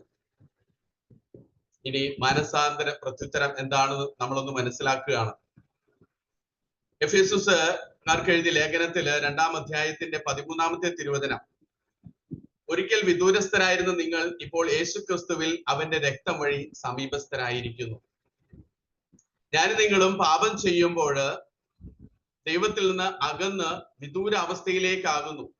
എന്നാൽ യേശുക്രിസ്തുവിൽ അവന്റെ രക്തം വഴി നമ്മൾ സമീപസ്ഥരായിരിക്കുന്നു. എന്റെയും നിങ്ങളുടെയും പാപങ്ങൾക്ക് വേണ്ടി ഈശോ കുരിശിൽ ചിന്തിയ രക്തം വഴി നമ്മൾ പിതാവായ ദൈവത്തോട് സമീപസ്ഥരായിരിക്കുന്നു, ഈ പ്രപഞ്ചത്തോട് സമീപസ്ഥരായിരിക്കുന്നു, നമ്മുടെ ബന്ധങ്ങളോട് സമീപസ്ഥരായിരിക്കുന്നു എന്ന് പൗലോസ് എഫേസുസർക്ക് ലേഖനത്തില് നമ്മളെ പഠിപ്പിക്കുകയാണ്. അപ്പോൾ എന്താണ് മാനസാന്തരം എന്ന് നമ്മളൊന്ന് നോക്കുകയാണ്. രക്ഷിച്ചവരിലുള്ള ആഴമായ വിശ്വാസത്തിന്റെയും ഏറ്റുപറച്ചിലിന്റെയും ഉപേക്ഷിക്കലിന്റെയും വിട്ടുകൊടുക്കലിന്റെയും വിശിഷ്യ ആശ്രയബോധത്തിന്റെയും പരിണിത ഫലമാണ് മാനസാന്തരം എന്ന് പറയുന്നത്. എന്നെയും നിങ്ങളെയും രക്ഷിച്ച ദൈവമായ കർത്താവിലുള്ള ആഴമായ വിശ്വാസം, നമ്മുടെ പാപങ്ങളെ കുറിച്ചുള്ള ഏറ്റുപറച്ചില്, ചിലതൊക്കെ നമ്മുടെ ജീവിതത്തില് ഉപേക്ഷിക്കുന്നതിന്റെയും ചിലതെല്ലാം വിട്ടുകൊടുക്കുന്നതിന്റെയും വിശിഷ്യ തോമസ് ലീഹ പറഞ്ഞതുപോലെ എന്റെ കർത്താവേ, എന്റെ ദൈവമേ എന്ന് പറഞ്ഞുകൊണ്ട് ആശ്രയിക്കുന്ന, പൂർണ്ണമായും അവനിൽ ആശ്രയിക്കുന്നതിന്റെയും ഒരു പരിണിത ഫലമാണ് മാനസാന്തരം എന്ന് പറയുന്നത്. അതുകൊണ്ടാണ് പൗലോസ് ലീഹ കൊരിന്തോസ്യർക്ക് എഴുതിയ ലേഖനത്തിൽ 2-ാം ലേഖനത്തില് 5:17 ഇപ്രകാരം പറഞ്ഞു വെക്കുന്നത്, ക്രിസ്തുവിലായിരിക്കുന്നവൻ പുതിയ സൃഷ്ടിയാണ്, പഴയത് കടന്നുപോയി, ഇതാ പുതിയത് വന്നു കഴിഞ്ഞു. വിശുദ്ധ അഗസ്റ്റിന്റെ ജീവിതത്തില് വിശുദ്ധ അഗസ്റ്റിൻ മാനസാന്തരപ്പെട്ട് വിശുദ്ധ ജീവിതം നയിച്ചുകൊണ്ടിരിക്കുമ്പോൾ ഒരിക്കൽ അദ്ദേഹം തെരുവിലൂടെ കടന്നു പോകുമ്പോൾ അഗസ്റ്റിനുമായി പാപം ചെയ്തിരുന്ന ഒരു സ്ത്രീ അഗസ്റ്റിനെ പുറകിൽ നിന്ന് വിളിക്കുന്നുണ്ട്. അഗസ്റ്റിൻ അഗസ്റ്റിൻ എന്ന് വിളിക്കുന്നു. അഗസ്റ്റിൻ തിരിഞ്ഞ് ആ സ്ത്രീയോട് പറയുന്നുണ്ട്, നീ അറിയുന്ന അഗസ്റ്റിൻ മരിച്ചുപോയി, ഇത് പുതിയ അഗസ്റ്റിനാണ്. അതേ പ്രിയപ്പെട്ടവർ, ഈ തിരുവചനം അതാണ് പറയുന്നത്, ക്രിസ്തുവിലായിരിക്കുന്നവൻ പുതിയ സൃഷ്ടിയാണ്. എന്റെയും നിങ്ങളുടെയും ജീവിതത്തില് ഇന്ന് പഴയ കാര്യങ്ങളിലോടും പല കാര്യങ്ങൾക്കും നമ്മൾ മരണത്തിന് വിട്ടുകൊടുക്കേണ്ടതായിട്ടുണ്ട്. പല സ്വഭാവ സവിശേഷതകളാകാം, പല പാപത്തിന്റെ സ്വഭാവങ്ങള്, പല കൂട്ടുകെട്ടുകള്, ഇതെല്ലാം മരണത്തിന് വിട്ടുകൊടുത്തുകൊണ്ട് ക്രിസ്തുവിൽ ഒരു പുതിയ സൃഷ്ടിയായി മാറുവാനായിട്ട് എന്നെയും നിങ്ങളെയും ഈശോ വിളിക്കുന്നു. ഇതാ പഴയത് കടന്നുപോയി, പുതിയത് വന്നു കഴിഞ്ഞു. എന്താണ് മാനസാന്തരം എന്ന് കത്തോലിക്ക സഭയുടെ മതബോധന ഗ്രന്ഥം പഠിപ്പിക്കുന്നുണ്ട്. 143-ാമത്തെ ഖണ്ഡികയിൽ, അനുതപിച്ച് പാപമോചനം നേടിയ മനുഷ്യൻ തന്റെ ബുദ്ധിയെയും മനസ്സിനെയും പൂർണ്ണമായി ദൈവത്തിന് സമർപ്പിക്കുന്നു. അനുതപിച്ച് പാപമോചനം നേടിയ ഞാനും നിങ്ങളും നമ്മുടെ ബുദ്ധിയെയും മനസ്സിനെയും പൂർണ്ണമായി ദൈവത്തിന് സമർപ്പിക്കുക. നമുക്കറിയാം, ചില കാര്യങ്ങളൊക്കെ, ദൈവിക കാര്യങ്ങളൊക്കെ, ചില കാര്യങ്ങൾ നമുക്ക് നമ്മുടെ ബുദ്ധി കൊണ്ട് നമുക്ക് മനസ്സിലാക്കുവാൻ സാധിക്കുന്നതല്ല. പ്രിയപ്പെട്ടവരെ, നമ്മൾക്ക് എത്ര പേർക്ക് പരിശുദ്ധ ത്രിത്വത്തെ ഉൾക്കൊള്ളുവാനായിട്ട് സാധിക്കും? അനുദിന ബലിയില് വൈദികരുടെ കുദാശ വചനങ്ങളിലൂടെ അവിടെ അപ്പവും വീഞ്ഞും ഈശോയുടെ ശരീര രക്തങ്ങളായി മാറുന്നു എന്ന് നമ്മുടെ ബുദ്ധി കൊണ്ട് ആലോചിച്ചാൽ നമുക്കത് മനസ്സിലാക്കുവാനായിട്ട് സാധിക്കുമോ? ഒരിക്കലുമില്ല. അപ്പൊ നമ്മുടെ ബുദ്ധിയെയും മനസ്സിനെയും പൂർണ്ണമായി ദൈവത്തിന് സമർപ്പിക്കുക. അതുപോലെ സ്വയം വെളിപ്പെടുത്തുന്ന ദൈവത്തിന് മനുഷ്യൻ തന്റെ അസ്തിത്വം മുഴുവൻ സമർപ്പിച്ചുകൊണ്ട് പ്രത്യുത്തരം നൽകുന്നതിനെയാണ് മാനസാന്തരം എന്ന് സഭ നമ്മളെ പഠിപ്പിക്കുന്നു. അതെ പ്രിയപ്പെട്ടവരെ, Jesus you are my everything എന്ന് പറയാൻ നമുക്ക് സാധിക്കണം. എല്ലാറ്റിനും ഉപരി, എന്റെ ഭാര്യയെയും ഭർത്താവിനേക്കാളും ഉപരി, എന്റെ മക്കളെക്കാൾ ഉപരി, എന്റെ പഠനങ്ങളെക്കാൾ ഉപരി, എന്റെ സ്ഥാനമാനങ്ങളെക്കാൾ ഉപരി, എന്റെ സമ്പത്തിനേക്കാളൊക്കെ ഉപരി, കർത്താവേ നീയാണ് എന്റെ ജീവിതത്തില് എന്ന് പ്രധാനപ്പെട്ടത് എന്ന് പറയുവാൻ എനിക്കും നിങ്ങൾക്കും എപ്പോൾ സാധിക്കുന്നുവോ അപ്പോഴാണ് നമ്മൾ യഥാർത്ഥ മാനസാന്തര അനുഭവത്തിലാണ് എന്ന് പറയുവാൻ സാധിക്കുകയുള്ളൂ. അങ്ങനെ ആകുമ്പോൾ നമുക്കൊരു സംശയം ഉണ്ടാകും, എല്ലാത്തിനും ഉപരി മക്കളെയും ഭാര്യയെയും സമ്പത്തിനെയും ഒക്കെ ഉപരി എങ്ങനെയാണ് ദൈവത്തെ കാണാനായിട്ട് സാധിക്കുക? മത്തായിയുടെ സുവിശേഷത്തില് 19-ാം അധ്യായത്തിൽ 29-ാമത്തെ തിരുവചനത്തിൽ ഈശോ വളരെ വ്യക്തമായിട്ട് നമ്മളോട് പറയുന്നു, എന്റെ നാമത്തെ പ്രതി ഭവനത്തെയോ സഹോദരന്മാരെയോ സഹോദരികളെയോ പിതാവിനെയോ മാതാവിനെയോ മക്കളെയോ വയലുകളെയോ പരിത്യജിക്കുന്ന ഏതൊരുവനും 100 ഇരട്ടി ലഭിക്കും, അവൻ നിത്യജീവൻ അവകാശമാക്കുകയും ചെയ്യും. ഒക്കെ പ്രിയപ്പെട്ടവരെ, എല്ലാറ്റിനും ഉപരി എന്റെ കർത്താവാണ് എന്ന് പറയുന്നവന്, അത് ജീവിതത്തിൽ പ്രാവർത്തികമാക്കുന്നവന് ഈ ലോകത്ത് വെച്ച് തന്നെ 100 ഇരട്ടി ലഭിക്കും എന്ന് ഈശോ വളരെ അസന്നിഗ്ധമായിട്ട് ഇവിടെ നമ്മളെ പഠിപ്പിക്കുകയാണ്. കൂടാതെ അവന് നിത്യജീവൻ അവകാശമാക്കുകയും ചെയ്യുമെന്ന്.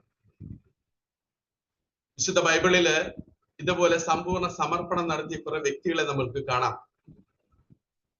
ജെസ്സി ചേച്ചി പ്രൊക്ലമേഷനിൽ പറഞ്ഞു, പരിശുദ്ധ അമ്മയുടെ സമർപ്പണത്തെ കുറിച്ച് പറഞ്ഞു. നമ്മളിപ്പോൾ കാണുന്നത് ശിമയോൻ പത്രോസിന്റെയും തന്റെ സഹോദരൻ അന്ത്രയോസിന്റെയും സമർപ്പണമാണ്. ഈശോ ഒരിക്കലും ഗലീലി കടൽ തീരത്തൂടെ പോകുമ്പോൾ ശിമയോനും അന്ത്രയോസും ഗലീലി കടലില് തന്റെ ഉപജീവന മാർഗത്തിന് വേണ്ടിയിട്ട് കടലിൽ വലയേറുകയാണ്. ഈശോ അവരോട് പറയുകയാണ്, എന്നെ അനുഗമിക്കുവിൻ, ഞാൻ നിങ്ങളെ മനുഷ്യരെ പിടിക്കുന്നവരാക്കും. അടുത്ത വചനമാണ് വളരെ പ്രധാനപ്പെട്ടത്. ഉടനെ വലയും ഉപേക്ഷിച്ച് അവർ അവനെ അനുഗമിച്ചു. നോക്ക് പ്രിയപ്പെട്ടവരെ, അവർ പിടിച്ച മത്സ്യത്തെ മാർക്കറ്റിൽ കൊണ്ടുപോയി വിറ്റിട്ട് ഞങ്ങൾ വരാം, വീട്ടിൽ പോയി മാതാപിതാക്കളോട് അനുവാദം ചോദിച്ചിട്ട് വരാം എന്നല്ല അവിടെ വചനം എഴുതി വെച്ചിരിക്കുന്നത്. ഉടനെ വലയും ഉപേക്ഷിച്ച് അവർ അവനെ അനുഗമിച്ചു എന്നാണ്. വീണ്ടും ലൂക്കായുടെ സുവിശേഷത്തില് 5-ാം അധ്യായത്തില് 27, 28 തിരുവചനങ്ങളില് ലേവിയുടെ സമർപ്പണത്തെ നമ്മൾ കാണുന്നുണ്ട്. അവൻ പോകും വഴി ലേവി എന്നൊരു ചുങ്കക്കാരൻ ചുങ്കസ്ഥലത്തിരിക്കുന്നത് കണ്ടു. എന്നെ അനുഗമിക്കുക എന്ന് യേശു അവനോട് പറഞ്ഞു. അവൻ എല്ലാം ഉപേക്ഷിച്ച് എഴുന്നേറ്റ് അവനെ അനുഗമിച്ചു. അവന്റെ മേശപ്പുറത്ത് പണസഞ്ചിയുണ്ട്, ടാക്സ് കൊടുക്കാനുള്ളവരുടെയൊക്കെ ലിസ്റ്റുണ്ട്. ഇതൊന്നും അവൻ ഗണ്യമാക്കുന്നില്ല. അതെല്ലാം അവിടെ ഉപേക്ഷിച്ചിട്ട് തന്നെ വിളിച്ചവന്റെ കൂടെ പോകുന്നത് നമ്മൾ വിശുദ്ധ ഗ്രന്ഥത്തിൽ കാണുന്നു. വീണ്ടും വിശുദ്ധ തോമസ് ലീഹായുടെ സമർപ്പണം. തോമസ് ലീഹ കൂടുതൽ വാക്കുകളൊന്നും പറയുന്നില്ല. എന്റെ കർത്താവേ, എന്റെ ദൈവമേ. ആ 2 വാക്കുകളില് അവന്റെ സമർപ്പണത്തിന്റെ ആഴം നമുക്ക് ദർശിക്കുവാനായിട്ട് സാധിക്കും. വീണ്ടും അപ്പോസ്തല പ്രവർത്തനങ്ങളില് 9-ാം അധ്യായത്തില് സാവൂളിന്റെ സമർപ്പണം കാണുന്നുണ്ട്. അവൻ ദമാസ്കസിലേക്ക് പോകുന്ന സംഭവമൊക്കെ നമുക്കറിയാം. അവൻ കുതിരപ്പുറത്ത് പോകുമ്പോൾ ഒരു മിന്നലൊളി അവന്റെ മേൽ പതിക്കുന്നു. അവൻ നിലം പതിച്ചു. ഒരു സ്വരം തന്നോട് ഇങ്ങനെ ചോദിക്കുന്നത് കേട്ടു, സാവൂൾ സാവൂൾ, നീ എന്തിന് എന്നെ പീഡിപ്പിക്കുന്നു? അവൻ ചോദിച്ചു, കർത്താവേ, അങ്ങ് ആരാണ്? അപ്പോൾ ഇങ്ങനെ മറുപടി ഉണ്ടായി, നീ പീഡിപ്പിക്കുന്ന യേശുവാണ് ഞാൻ. തുടർന്ന് സാവൂളിന്റെ ജീവിതത്തില് നമ്മൾ കാണുന്നുണ്ട് അവന്റെ മാറ്റം. അവൻ തന്നെ വിളിച്ചവന്റെ കൂടെ സഞ്ചരിക്കുന്ന ചിത്രം നമുക്ക് അപ്പോസ്തല പ്രവർത്തനങ്ങളിൽ ഉടനീളം കാണുവാനായിട്ട് സാധിക്കും. വീണ്ടും ലൂക്കായുടെ സുവിശേഷത്തിലെ 7-ാം അധ്യായത്തിൽ ഒരു പാപിനിയായ സ്ത്രീയുടെ സമ്പൂർണ്ണ സമർപ്പണത്തെ നമ്മൾ കാണുന്നുണ്ട്. അവൾ തന്റെ കണ്ണീര് കൊണ്ട് ഈശോയുടെ പാദങ്ങൾ കഴുകുകയും തലമുടി കൊണ്ട് തുടയ്ക്കുകയും വിലയേറിയ സുഗന്ധ തൈലങ്ങൾ അവന്റെ മേൽ പൂശുകയും ചെയ്യുന്നത് നമ്മൾ കാണുന്നുണ്ട്. ഈശോ അവളോട് പറയുന്നുണ്ട്, നിന്റെ വിശ്വാസം നിന്നെ രക്ഷിച്ചിരിക്കുന്നു, സമാധാനത്തോടെ പോവുക. ഇങ്ങനെ സമ്പൂർണ്ണ സമർപ്പണം നടത്തുമ്പോൾ നമ്മുടെ ഹൃദയത്തിലുണ്ടാകുന്ന ആനന്ദം, നമ്മൾ അനുഭവിക്കുന്ന സ്വാതന്ത്ര്യം, പ്രിയപ്പെട്ടവരെ, ഈ ലോകത്തിനോ മറ്റെന്തിനോ തരാൻ നൽകുന്നതിനും അപ്പുറമാണത്.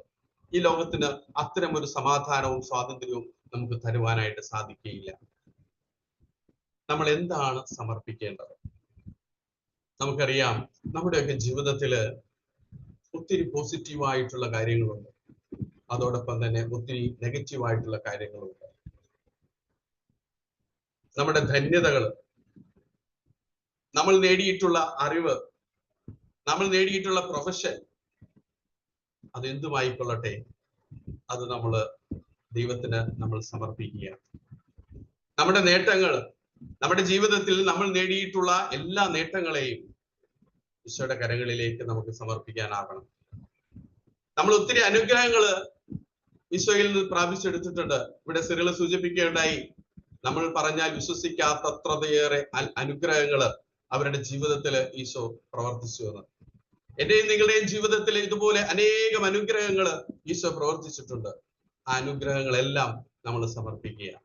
നമ്മുടെ ബന്ധങ്ങള്, നമ്മുടെ സുഹൃത്ത് ബന്ധങ്ങള്, നമ്മുടെ കുടുംബത്തിലുള്ള ബന്ധങ്ങള്, സഹോദരങ്ങളുമായിട്ടുള്ള ബന്ധങ്ങള്, അതുപോലെ നമുക്കുള്ള സമ്പത്ത്, പ്രിയപ്പെട്ടവരെ, ഇതെല്ലാം ദൈവകരങ്ങളിലേക്ക് പൂർണ്ണമായി സമർപ്പിക്കാൻ നമുക്കാകണം.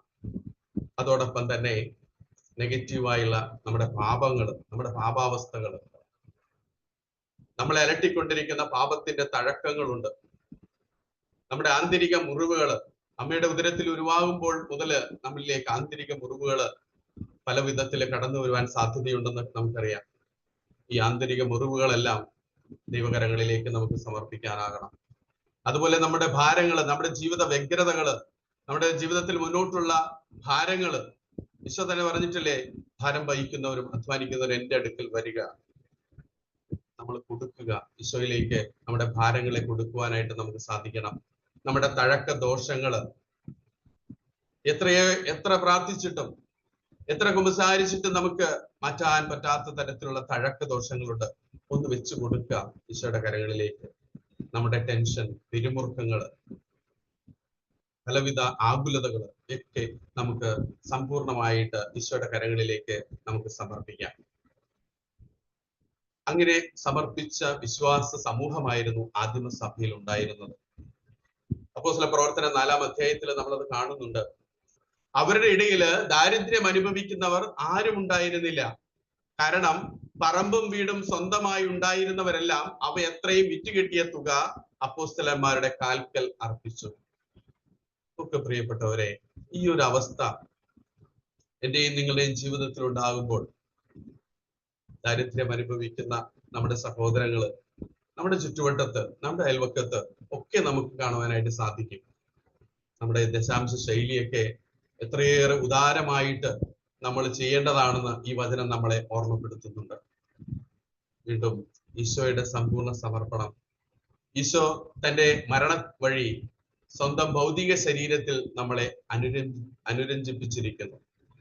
നമുക്കറിയാം, പാപം ചെയ്ത് ദൈവത്തിൽ നിന്ന് അകന്നുപോയ നമ്മെ പിതാവുമായി രഞ്ജിപ്പിച്ചത്, അനുരഞ്ജനം സാധ്യമാക്കിയത് അവന്റെ കുരിശുമരണത്തിലൂടെയാണെന്ന് നാം മനസ്സിലാക്കിയിട്ടുണ്ട്. അതെന്തിനു വേണ്ടിയാണ്? പിതാവായ ദൈവത്തിന്റെ മുമ്പില് പരിശുദ്ധരും കുറ്റമറ്റവരും നിർമ്മലവരുമായി നമ്മൾ ഓരോരുത്തരെയും സമർപ്പിക്കുന്നതിന് വേണ്ടിയാണ് അവൻ ഇപ്രകാരം ചെയ്തത്. കൊളോസ്യർക്ക് എഴുതിയ ലേഖനത്തില് 1:22.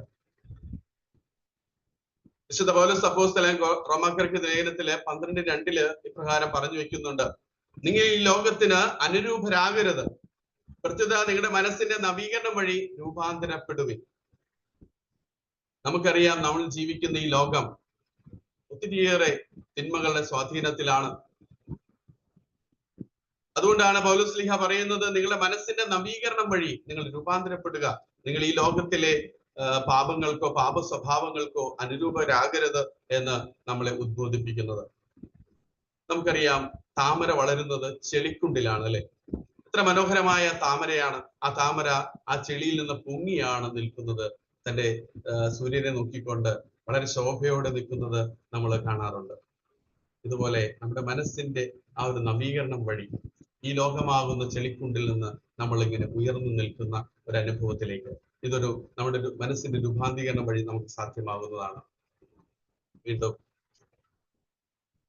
മനസാന്തരത്തെ കുറിച്ച് നമ്മൾ ചിന്തിക്കുമ്പോൾ നമ്മുടെ മനസ്സിലേക്ക് വരാവുന്ന ഒരു ചിന്തയാണ്, മനസാന്തരം പഴയ പാപങ്ങളിൽ നിന്നുള്ള പിന്മാറ്റം മാത്രമാണോ? ഒരുപക്ഷെ ഞാനൊരു മദ്യപാനിയാകാം, ഞാനൊരു പുകവലി ശീലമുള്ള ആളാകാം, ധാരാളമായി കോപിക്കുന്ന ഒരു സ്വഭാവത്തിനുടമയാകാം. ഇങ്ങനെയുള്ള ഒരു പാപ സ്വഭാവത്തിൽ നിന്നുള്ള പിന്മാറ്റം മാത്രമാണോ മാനസാന്തരം എന്ന് പറയുന്നത്? അല്ല എങ്കിൽ പുതിയ പ്രാർത്ഥനകളും പുതിയ നല്ല തീരുമാനങ്ങളും പദ്ധതികളും ഒക്കെ എടുത്തുകൊണ്ടുള്ള ഒരു ജീവിതം മാത്രമാണോ യഥാർത്ഥ മാനസാന്തരം എന്ന് നമ്മളൊന്ന് ചിന്തിക്കുക. യഥാർത്ഥ മാനസാന്തരം എന്ന് പറയുന്നത് സ്വന്തം രക്തം കൊടുത്ത് നമ്മെ വിലയ്ക്ക് വാങ്ങിയ യേശുവിനെ നമ്മുടെ ജീവിതത്തിന്റെ ഉടമസ്ഥനായി മനസ്സിലാക്കിക്കൊണ്ട് അവന് നമ്മെ തന്നെ പൂർണ്ണമായി സമർപ്പിക്കലാണ് യഥാർത്ഥ മാനസാന്തരം. ഈശോയിൽ പ്രിയപ്പെട്ടവരെ, നമ്മൾ ഓരോരുത്തരും വിലയ്ക്ക് വാങ്ങപ്പെട്ടവരാണ്. അതുകൊണ്ടാണ് പൗലോസ് ശ്ലീഹ കൊറിന്ത്യൻകാർക്ക് എഴുതിയ ലേഖനത്തില് ഒന്നാം കൊരിന്ത്യർക്കെതിരെ ലേഖനത്തിൽ 6-ാം അധ്യായത്തിൽ പറയുന്നുണ്ടല്ലോ, നിങ്ങൾ വിലയ്ക്ക് വാങ്ങപ്പെട്ടവരാണ്, നിങ്ങൾ നിങ്ങളുടെ സ്വന്തമല്ല എന്ന്. നമ്മൾ ഓരോരുത്തരും സാത്താന്റെ കെണിയിൽ നിന്ന് അല്ലെങ്കിൽ സാത്താന്റെ ബന്ധനത്തിൽ നിന്ന് നമ്മൾ ഓരോരുത്തരും ഈശോയുടെ രക്തം കൊടുത്ത് വിലയ്ക്ക് വാങ്ങപ്പെട്ടവരാണ്. നമ്മൾ യഥാർത്ഥത്തില് നമ്മുടെ സ്വന്തമല്ല, അവന്റെ സ്വന്തമാണ്. ഈ തരത്തില് ഒരു പൂർണ്ണ സമർപ്പണം നമ്മൾക്ക് നടത്താൻ കഴിയണമെങ്കിൽ എന്റെയും നിങ്ങളുടെയും ജീവിതത്തിലെ അനേകം അള്ളിപ്പിടുത്തങ്ങളുണ്ട്. നമ്മൾ പലതിലും നമ്മുടെ ജീവിതം സ്റ്റക്ക് ഓൺ ചെയ്തിരിക്കുകയാണ്.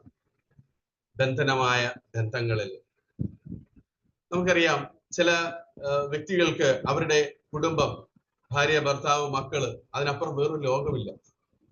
ബന്ധനമാകുന്ന ബന്ധം. ഈശോ പറയുന്ന വചനം നമ്മൾ ഓർക്കണം, എല്ലാറ്റിനും ഉപരി ദൈവത്തെ സ്നേഹിക്കുവാൻ അല്ലെങ്കിൽ ദൈവത്തിന് സ്ഥാനം കൊടുക്കുവാനായിട്ട് സാധിക്കണം. എനിക്ക് എൻ്റെ ജീവിതത്തില് ഞാൻ ഓർക്കുകയാണ്, ഞങ്ങൾക്ക് കുടുംബങ്ങളില് എന്തെങ്കിലും ഒരു ഫംഗ്ഷൻ ഉണ്ടായി കഴിയുമ്പോൾ അതിന്റെ പരിസമാപ്തി എന്ന നിലയിൽ അവസാനം ഒരു മദ്യസൽക്കാര കമ്പനി ഉണ്ടാവും. ഞാൻ അതിനകത്തൊക്കെ പോയിരിക്കുമായിരുന്നു. ഒരിക്കൽ ഈശോ എന്നോട് പറഞ്ഞു, എന്തിനാണ് നീ അവിടെ പോയിരിക്കുന്നത്? അവരുമായിട്ട് നിനക്ക് എന്ത് ബന്ധം? പിന്നീട് ഞാൻ ഒരിക്കലും അങ്ങനെയുള്ള കൂട്ടുകെട്ടില് പോയിരുന്നിട്ടില്ല. ഒരുപക്ഷെ നമ്മൾ അങ്ങനെയുള്ള ഗ്രൂപ്പിൽ നിന്ന് മാറുമ്പോൾ ഒരുപക്ഷെ നമ്മളെ അവർ കളിയാക്കും. ഒരു വിശുദ്ധൻ വന്നിരിക്കുന്നു, ഒരു പ്രാർത്ഥനക്കാരൻ വന്നിരിക്കുന്നു എന്നൊക്കെ കളിയാക്കുമായിരിക്കാം. പക്ഷെ ഈശോ ആഗ്രഹിക്കുന്നു നമ്മുടെ ഒരു മാനസാന്തര പ്രത്യുത്തരം. ഇങ്ങനെയുള്ള ബന്ധനമാവുന്ന ബന്ധങ്ങളിൽ നിന്നെല്ലാം അറുത്തുമുറിച്ച് നമ്മുടെ ജീവിതത്തെ മാറ്റണം. അതുപോലെ സമ്പത്തിന്റെ ആർഭാടങ്ങൾ നമുക്കറിയാം. ഇന്ന് നമ്മുടെ ജീവിതത്തിൽ ഉണ്ടാകുന്ന ഓരോ ഫംഗ്ഷനും എത്രമാത്രം ആർഭാടമായിട്ടാണ് നമ്മൾ നടത്തുന്നത്. ഇങ്ങനെ സമ്പത്തിന്റെ ആർഭാടങ്ങളിൽ നിന്നുള്ള അള്ളിപ്പിടുത്തം നമ്മൾ വിടുവാനായിട്ട് നമ്മൾ തയ്യാറാകണം. ബന്ധനമാകുന്ന സാഹചര്യങ്ങൾ ഞാൻ ഓർക്കുകയാണ് പ്രിയപ്പെട്ടവരെ, എൻ്റെ പ്രൊഫഷൻ എന്ന് പറയുന്നത് ബിൽഡിംഗ് ഡിസൈനിങ് ആണ്. അപ്പോ വീടിന്റെ പ്ലാൻ അപ്രൂവൽ എടുക്കുന്ന ജോലി ഞാൻ ചെയ്യാറുണ്ട്. അപ്പോൾ ഒരു പ്ലാൻ അപ്രൂവലിന് വേണ്ടി ബന്ധപ്പെട്ട ഓഫീസുകളിൽ സമർപ്പിച്ചു കഴിയുമ്പോൾ ഒരു ടേബിളിൽ നിന്ന് മറ്റൊരു ടേബിളിലേക്ക് പോകണമെങ്കിൽ നമുക്ക് എല്ലാവർക്കും അറിയാം, കൈക്കൂലി കൊടുക്കുന്ന ഒരു സമ്പ്രദായം. ഞാൻ ഈ ഗ്രൂപ്പിലുള്ള അല്ലെങ്കിൽ എല്ലാ ഗവൺമെന്റ് ഉദ്യോഗസ്ഥരെയും മോശക്കാരാണെന്ന് കാണിക്കാൻ വേണ്ടിയല്ല, അങ്ങനെയുള്ള ഒത്തിരി നല്ല ഉദ്യോഗസ്ഥരെയും ഞാൻ കണ്ടിട്ടുണ്ട്. എന്നാൽ ഇങ്ങനെയുള്ള സാഹചര്യങ്ങൾ ഉള്ള ഉദ്യോഗസ്ഥരെയും കണ്ടിട്ടുണ്ട്. എൻ്റെ 25 വർഷത്തെ എക്സ്പീരിയൻസ് എന്നാണ് ഞാൻ പറയുന്നത്. അങ്ങനെ ഞാൻ ഈ പ്ലാനൊക്കെ പാസ്സാക്കുന്നത് ഇങ്ങനെയുള്ള കൈക്കൂലി പ്രയോഗത്തിലൂടെയാണ്. ഒരിക്കൽ ഈശോ എന്നോട് പറഞ്ഞു, ഈ ഒരു അവസ്ഥയിൽ നിന്ന് ഒരു പിന്മാറ്റം വേണം. അപ്പോഴാണ് ഞാൻ ഒരു യഥാർത്ഥ മാനസാന്തര അനുഭവത്തിലേക്ക് കടന്നു വരിക. കാരണം കൈക്കൂലി വാങ്ങുന്നതും കൊടുക്കുന്നതും ശിക്ഷാർഹമാണ്. അങ്ങനെ ഞാൻ എൻ്റെ ഒരു പ്ലാൻ ഇതുപോലെ സബ്മിറ്റ് ചെയ്തു. പ്രിയപ്പെട്ടവരെ, കൈക്കൂലി കൊടുക്കുകയാണെങ്കിൽ 2 ആഴ്ച കൊണ്ട് കിട്ടുന്നത് എനിക്ക് 4 മാസം കൊണ്ടാണ് കിട്ടിയത്. എങ്കിലും ഞാൻ സന്തോഷവാനാണ്. കാരണം ഈശോയ്ക്ക് ഇഷ്ടമില്ലാത്ത ഒരു പ്രവൃത്തി ഞാൻ അവിടെ ചെയ്തില്ല. പിന്നീട് ഒരിക്കലും ഞാൻ കൈക്കൂലിയുമായി ബന്ധപ്പെട്ട ഒരു കാര്യവും ചെയ്തിട്ടില്ല. ഒരിക്കലും അങ്ങനെയുള്ള ജോലികൾ ഞാൻ ഏറ്റെടുക്കാറുമില്ല. അതുപോലെ ഒത്തിരി തഴക്കങ്ങൾ എൻ്റെയും നിങ്ങളുടെയും ജീവിതത്തിലുണ്ട്. അതിനോടെല്ലാം പിടിപിടിക്കുവാനായിട്ട് ഈശോ നമ്മോട് പറയുകയാണ്. അതുപോലെ ലോകത്തിന്റെ അറിവുകൾ നൽകുന്ന നെഗറ്റീവ് ചിന്തകൾ. പ്രിയപ്പെട്ടവരെ, വീണ്ടും ഞാൻ എന്റെ പ്രൊഫഷനുമായി ബന്ധപ്പെടുത്തി പറയുകയാണ്. ഒത്തിരി ആൾക്കാർ ഇന്ന് കത്തോലിക്കരാണ് കൂടുതലും. ഒത്തിരി പേര് വീടിന്റെ പ്ലാനൊക്കെ വരയ്ക്കാനായിട്ട് വരുമ്പോൾ അവർ പറയും, കന്നിമൂലയില് ടോയ്ലറ്റ് പാടില്ല, വടക്കു കിഴക്കേ മൂലയിലെ കിച്ചൺ വേണം, അല്ല എങ്കിൽ ആ വീട്ടിൽ താമസിക്കുന്നവർക്കൊക്കെ ദോഷമാണ്. ഈശോയിൽ പ്രിയപ്പെട്ടവരെ, ഈ പ്രപഞ്ചത്തിന്റെ സൃഷ്ടാവ് നമ്മുടെ കർത്താവ് ഈ പ്രപഞ്ചം മുഴുവൻ നിറഞ്ഞു നിൽക്കുന്ന ശക്തിയാണ്. ആ ശക്തിക്ക് അപ്പുറമാണോ കന്നിമൂലയും കിഴക്കും? ഇങ്ങനെ ലോകത്തിന്റെ അറിവുകൾ നൽകുന്ന ഒത്തിരി നെഗറ്റീവ് ചിന്തകൾ എന്റെയും നിങ്ങളുടെയും ജീവിതത്തിൽ ഉണ്ടാകാം. അതിനോടെല്ലാം നോ പറയുവാനും അതെല്ലാം അറുത്തുമുറിച്ച് കളയുവാനും നമുക്ക് സാധിക്കുമ്പോഴാണ് നമ്മൾ യഥാർത്ഥ മാനസാന്തര അനുഭവത്തിലാണെന്ന് പറയുവാൻ സാധിക്കുകയുള്ളൂ. പ്രിയപ്പെട്ടവരെ, എല്ലാം ദൈവഹിതപ്രകാരം നടക്കാൻ നമ്മെ തന്നെ ഉദ്ധിതനായ ക്രിസ്തുവിന് വിട്ടുകൊടുക്കുന്നതാണ് മാനസാന്തരം എന്ന് പറയുന്നത്. അതായത് ജഡിക മനുഷ്യനിൽ നിന്ന് ആത്മീയ മനുഷ്യനിലേക്കുള്ള ഒരു മാറ്റമാണ് മാനസാന്തരം. ഈ മാനസാന്തരത്തിന്റെ ഫലങ്ങൾ നമുക്ക് പുറപ്പെടുവിക്കാൻ സാധിക്കണമെങ്കിൽ ദുർമോഹങ്ങളാൽ കലുഷിതമായ മനസ്സിനെ അഥവാ പഴയ മനുഷ്യനെ ഉരിഞ്ഞു കളഞ്ഞ് പൂർണ്ണമായും ഉരിഞ്ഞു മാറ്റിക്കൊണ്ട് പുതിയ മനുഷ്യനായ ക്രിസ്തുവിനെ എപ്പോഴാണ് നമ്മൾ ധരിക്കുന്നത്, അപ്പോൾ മാത്രമാണ് നമ്മൾ ഇന്ന് മാനസാന്തരത്തിന്റെ ഫലങ്ങൾ പുറപ്പെടുകയുള്ളൂ. നമ്മുടെ ജീവിതത്തില് ദുർമോഹങ്ങള് നിറഞ്ഞിട്ടുള്ള ആ പഴയ മനുഷ്യനെ പൂർണ്ണമായിട്ടും ഉരിഞ്ഞു കളയാനായിട്ട് ഞാനും നിങ്ങളും തയ്യാറാകുമ്പോൾ, അവിടെ ക്രിസ്തുവിനെ ധരിക്കുവാൻ തയ്യാറാകുമ്പോൾ നമ്മൾ യഥാർത്ഥ മാനസാന്തര അനുഭവത്തിലാണ്. എനിക്കൊന്നുമില്ല എന്നും എല്ലാറ്റിന്റെയും മേൽ അധികാരമുള്ളവൻ എന്നെ സ്വന്തമാക്കിയിരിക്കുന്നു എന്നുള്ള ബോധ്യത്തിൽ ജീവിക്കുന്നതാണ് മാനസാന്തരത്തിന്റെ പ്രതിഫലനം. നമ്മൾ നേരത്തെ കണ്ടതുപോലെ എല്ലാറ്റിനും ഉപരി എന്റെ കർത്താവാണ് എന്ന് പറയുവാൻ എനിക്കും നിങ്ങൾക്കും സാധിക്കണം. അതുകൊണ്ടാണ് മത്തായി സുവിശേഷത്തില് 28:18 ഈശോ പറയുന്നുണ്ട്, ഈശോ അവരെ സമീപിച്ച് അരുളി ചെയ്തു, സ്വർഗത്തിലും ഭൂമിയിലുള്ള എല്ലാ അധികാരവും എനിക്ക് നൽകപ്പെട്ടിരിക്കുന്നു. സ്വർഗത്തിന്റെയും ഭൂമിയിലുള്ള എല്ലാ അധികാരവും എനിക്ക് നൽകപ്പെട്ടിരിക്കുന്നു. അങ്ങനെ ഈ സ്വർഗത്തിന്റെയും ഭൂമിയുടെയും കർത്തൃത്വം അവൻ ഏറ്റെടുത്തു കഴിഞ്ഞു. എന്റെയും നിങ്ങളുടെയും ജീവിതവും ആ കർത്തൃത്വം അവനെ ഏൽപ്പിച്ചു കൊടുത്താൽ മാത്രമാണ് നമ്മുടെയും കർത്തൃത്വം അവൻ ഏറ്റെടുക്കുകയുള്ളൂ. എന്നും എപ്പോഴും ഈശോയോടൊപ്പം നടക്കുവാനായിട്ട് നമുക്ക് സാധിക്കണം. രക്ഷിച്ചവന്റെ കൂടെയുള്ള ഒരു മടക്കയാത്രയാണ് മാനസാന്തരം എന്ന് പറയുന്നത്. അതാണ് 1 യോഹന്നാൻ 2:6 തിരുവചനം പറയുക, അവനിൽ വസിക്കുന്നു എന്ന് പറയുന്നവൻ അവൻ നടന്ന അതേ വഴിയിലൂടെ നടക്കേണ്ടിയിരിക്കുന്നു. അങ്ങനെ രക്ഷിച്ചവന്റെ കൂടെയുള്ള യാത്ര. യോഹന്നാൻ 14:6 പറയുന്നുണ്ട്, യേശു പറഞ്ഞു, വഴിയും സത്യവും ജീവനും ഞാനാണ്, എന്നിലൂടെ അല്ലാതെ ആരും പിതാവിന്റെ അടുക്കിലേക്ക് വരുന്നില്ല. ഈശോ ഈ പറയുന്നത് ശിഷ്യന്മാരോട് പറയുന്നുണ്ട്, ഞാൻ പോയി സ്ഥലം ഒരുക്കി കഴിയുമ്പോൾ ഞാൻ വന്ന് നിങ്ങളെ കൂട്ടിക്കൊണ്ടു പോകാം, നിങ്ങൾക്ക് അങ്ങോട്ട് വരാനുള്ള വഴിയൊക്കെ അറിയാം എന്ന് ഈശോ അവരെ പഠിപ്പിച്ചു കഴിഞ്ഞല്ല. ഈശോ അവരോട് പറയാണ്, നിങ്ങൾക്ക് വരാനുള്ള വഴിയൊക്കെ അറിയാം. അപ്പൊ തോമസ് ചോദിക്കുകയാണ്, കർത്താവേ, അങ്ങോട്ട് അടുത്തേക്ക് പോകുന്ന വഴി ഞങ്ങൾക്ക് അറിഞ്ഞുകൂടാ, ഞങ്ങൾ എങ്ങനെ വഴി അറിയും, പിതാവിലേക്ക് എന്ന് പറയുന്നുണ്ട് അല്ലെ. അപ്പൊ യേശു പറയുന്നു, വഴിയും സത്യവും ജീവനും ഞാനാണ്, ഞാൻ തന്നെയാണ് എല്ലാം, എന്നിലൂടെ അല്ലാതെ ആരും പിതാവിന്റെ അടുക്കിലേക്ക് വരുന്നില്ല, വേറെ കുറുക്കു വഴികളൊന്നുമില്ല, എന്നിലൂടെ മാത്രമേ പിതാവിന്റെ അടുക്കിലേക്ക് വരുവാനായിട്ട് സാധിക്കുകയുള്ളൂ. ഈശോയിൽ പ്രിയപ്പെട്ടവരെ, ഈ യഥാർത്ഥ ഒരു മാനസാന്തര അനുഭവത്തിലേക്ക് ഞാനും നിങ്ങളും വന്നു കഴിയുമ്പോഴാണ് പൗലോസ്ലീഹ ഇവിടെ പറഞ്ഞു വെക്കുന്ന ഈ തിരുവചനം, ക്രിസ്തുവിന്റെ സ്നേഹത്തിൽ നിന്ന് ആരും നമ്മെ വേർപെടുത്തും? ക്ലേശമോ ദുരിതമോ പീഡനമോ പട്ടിണിയോ നഗ്നതയോ ആപത്തോ വാളോ. ഈ ഒരു വചനം എന്നിലും നിങ്ങളിലും മാംസം ധരിക്കണമെങ്കിൽ നമ്മൾ ഒരു സമ്പൂർണ്ണ സമർപ്പണം നടത്തിയേ തീരും. ഞാൻ ഓർക്കുകയാണ്, എനിക്ക് ഏറ്റവും ഇഷ്ടപ്പെട്ടുള്ള ഒരു വിശുദ്ധനാണ് വിശുദ്ധ ലോറൻസ്. ഓഗസ്റ്റ് 10 വിശുദ്ധന്റെ തിരുനാൾ ദിനം. വിശുദ്ധ ലോറൻസിനെ മതപീഡകര് പിടിച്ചുകൊണ്ടുപോയി അവനെ ഒരു ഇരുമ്പ് പലക എന്ന് പറയുമ്പോൾ നമുക്കറിയാം, ഈ തട്ടുകടയിലൊക്കെ ദോശ ഉണ്ടാക്കുന്ന വലിയ പ്ലേറ്റ് കണ്ടിട്ടുണ്ടാവും. അതുപോലത്തെ ഒരു 3 നിരത്തി വെക്കുമ്പോൾ നമുക്കറിയാം ഒരാൾക്ക് നീണ്ടു നിവർന്ന് കിടക്കാം. അതുപോലുള്ള ഒരു ഇരുമ്പ് പലകയിൽ കിടത്തിയിട്ട് അടിയിൽ തീ കൊടുക്കുകയാണ്. എന്നിട്ട് ലോറൻസിനെ അവിടെ പിടിച്ചു കിടത്തുകയാണ്. വിശുദ്ധ ലോറൻസ് വളരെ സന്തോഷത്തോടുകൂടെ അല്പസമയം കഴിഞ്ഞപ്പോ അവിടെ നിന്ന് പടയാളികളെ വിളിച്ചിട്ട് പറയുകയാണ്, സഹോദരന്മാരെ അടുത്തു വരിക, എന്റെ അടിവശം വെന്തിട്ടുണ്ട്, എന്നെ ഒന്ന് മറിച്ചു കിടത്തിക്കോളൂ. വളരെ സന്തോഷം. അതുകൊണ്ടാണ് സഭ വിശുദ്ധ ലോറൻസിനെ തമാശക്കാരുടെ മധ്യസ്ഥനാക്കി വാഴിക്കുന്നത്. അപ്പോ നമുക്കൊന്ന് നമ്മുടെ ബുദ്ധിയിൽ ചിന്തിക്കാൻ പോലും പറ്റുമോ പ്രിയപ്പെട്ടവരെ, ഇത്ര ക്രൂരമായ പീഡനത്തിന്റെ നടുവിലും ക്രിസ്തുവിന്റെ സ്നേഹത്തിൽ നിന്ന് എന്നെ വേർപെടുത്താൻ കഴിയില്ല എന്ന് വിശുദ്ധ ലോറൻസ് തന്റെ ജീവിതത്തിലൂടെ പ്രഖ്യാപിക്കുകയാണ്. ഗലാത്യർ 2:20 പറയുന്നു പൗലോസ്ലീഹ വീണ്ടും, ഞാൻ ക്രിസ്തുവിനോടുകൂടി ക്രൂശിക്കപ്പെട്ടിരിക്കുന്നു, ഇനിമേൽ ഞാനല്ല ജീവിക്കുന്നത്, ക്രിസ്തുവാണ് എന്നിൽ ജീവിക്കുന്നത്. പ്രിയപ്പെട്ടവരെ, നമ്മൾക്കും പറയാൻ സാധിക്കണം, ഇനിമേൽ ഞാനല്ല ജീവിക്കുന്നത്, എൻ്റെ ഉള്ളിൽ ക്രിസ്തുവാണ് എന്നിൽ ജീവിക്കുന്നത് എന്ന്. അതുകൊണ്ടാണ് പൗലോസ്ലീഹ ഗലാത്യർക്ക് ലേഖനത്തില് പറഞ്ഞു വെക്കുന്നത് ക്രിസ്തുവിനോട് ഐക്യപ്പെടാൻ വേണ്ടിയാണ് നമ്മൾ ഓരോരുത്തരും ജ്ഞാനസ്നാനം സ്വീകരിച്ചിരിക്കുന്നത്. നമ്മളെല്ലാവരും ക്രിസ്തുവിനെ ധരിച്ചിരിക്കുന്നു. ഞാൻ നിങ്ങൾ മാമോദീസ സ്വീകരിച്ചപ്പോൾ ക്രിസ്തുവിൽ ഐക്യപ്പെട്ടു കഴിഞ്ഞു.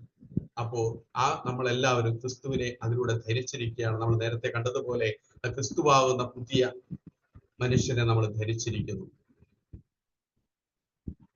ഈ ഒരു സമ്പൂർണ്ണ സമർപ്പണം ഞാൻ നിങ്ങൾ നടത്തി കഴിയുമ്പോൾ സങ്കീർത്തകൻ പറയുന്നത് പോലെ മാതാവിന്റെ മടിയിൽ ശാന്തനായി കിടക്കുന്ന ശിശുവിനെ എന്ന പോലെ ഞാൻ എന്നെ തന്നെ ശാന്തനാക്കി. ശാന്തമായി ഉറങ്ങുന്ന ശിശുവിനെ പോലെയാണ് എൻ്റെ ആത്മാവ്. പ്രിയപ്പെട്ടവരെ, ആ കുഞ്ഞ് എത്ര ശാന്തമായിട്ടാണ് ആ അമ്മയുടെ കൈകളിൽ മാറോട് ചേർന്ന് ഉറങ്ങുന്നത്.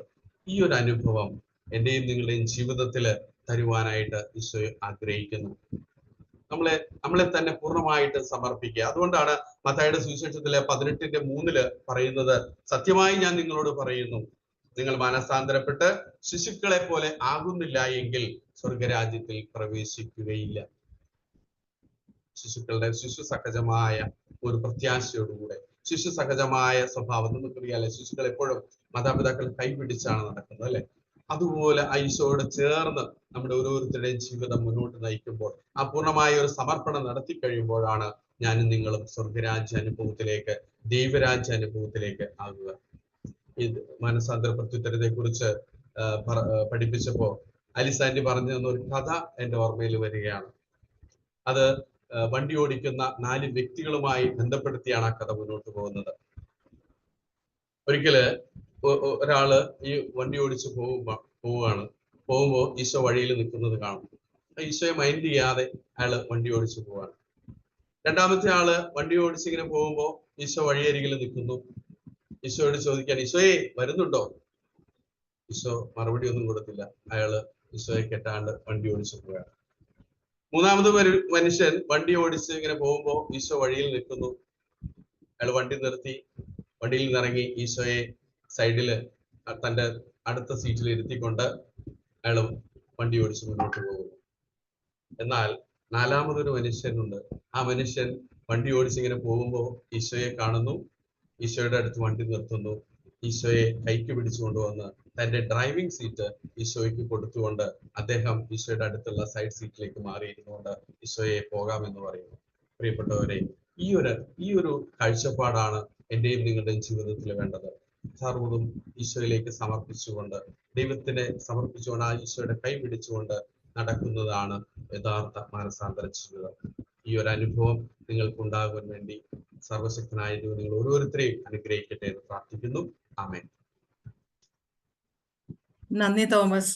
വളരെ മനോഹരമായിട്ട്, ഇത്ര സിമ്പിളായിട്ട്, ഒത്തിരി ഗഹനമായ കാര്യങ്ങളാണ് പറഞ്ഞതെങ്കിലും നമ്മൾക്ക് അത് വളരെ സിമ്പിളായിട്ട് അവതരിപ്പിച്ചതിന് നന്ദി പറയുന്നു. മാനസാന്തരം എന്നത് സമർപ്പണമാണെന്നും, വെറും സമർപ്പണമല്ല സമ്പൂർണ്ണ സമർപ്പണമാണെന്നും, മനസ്സിന്റെ നവീകരണമാണെന്നും എല്ലാം വളരെ ലളിതമായ ഭാഷയിലാണ് തോമസ് സംസാരിച്ചത്.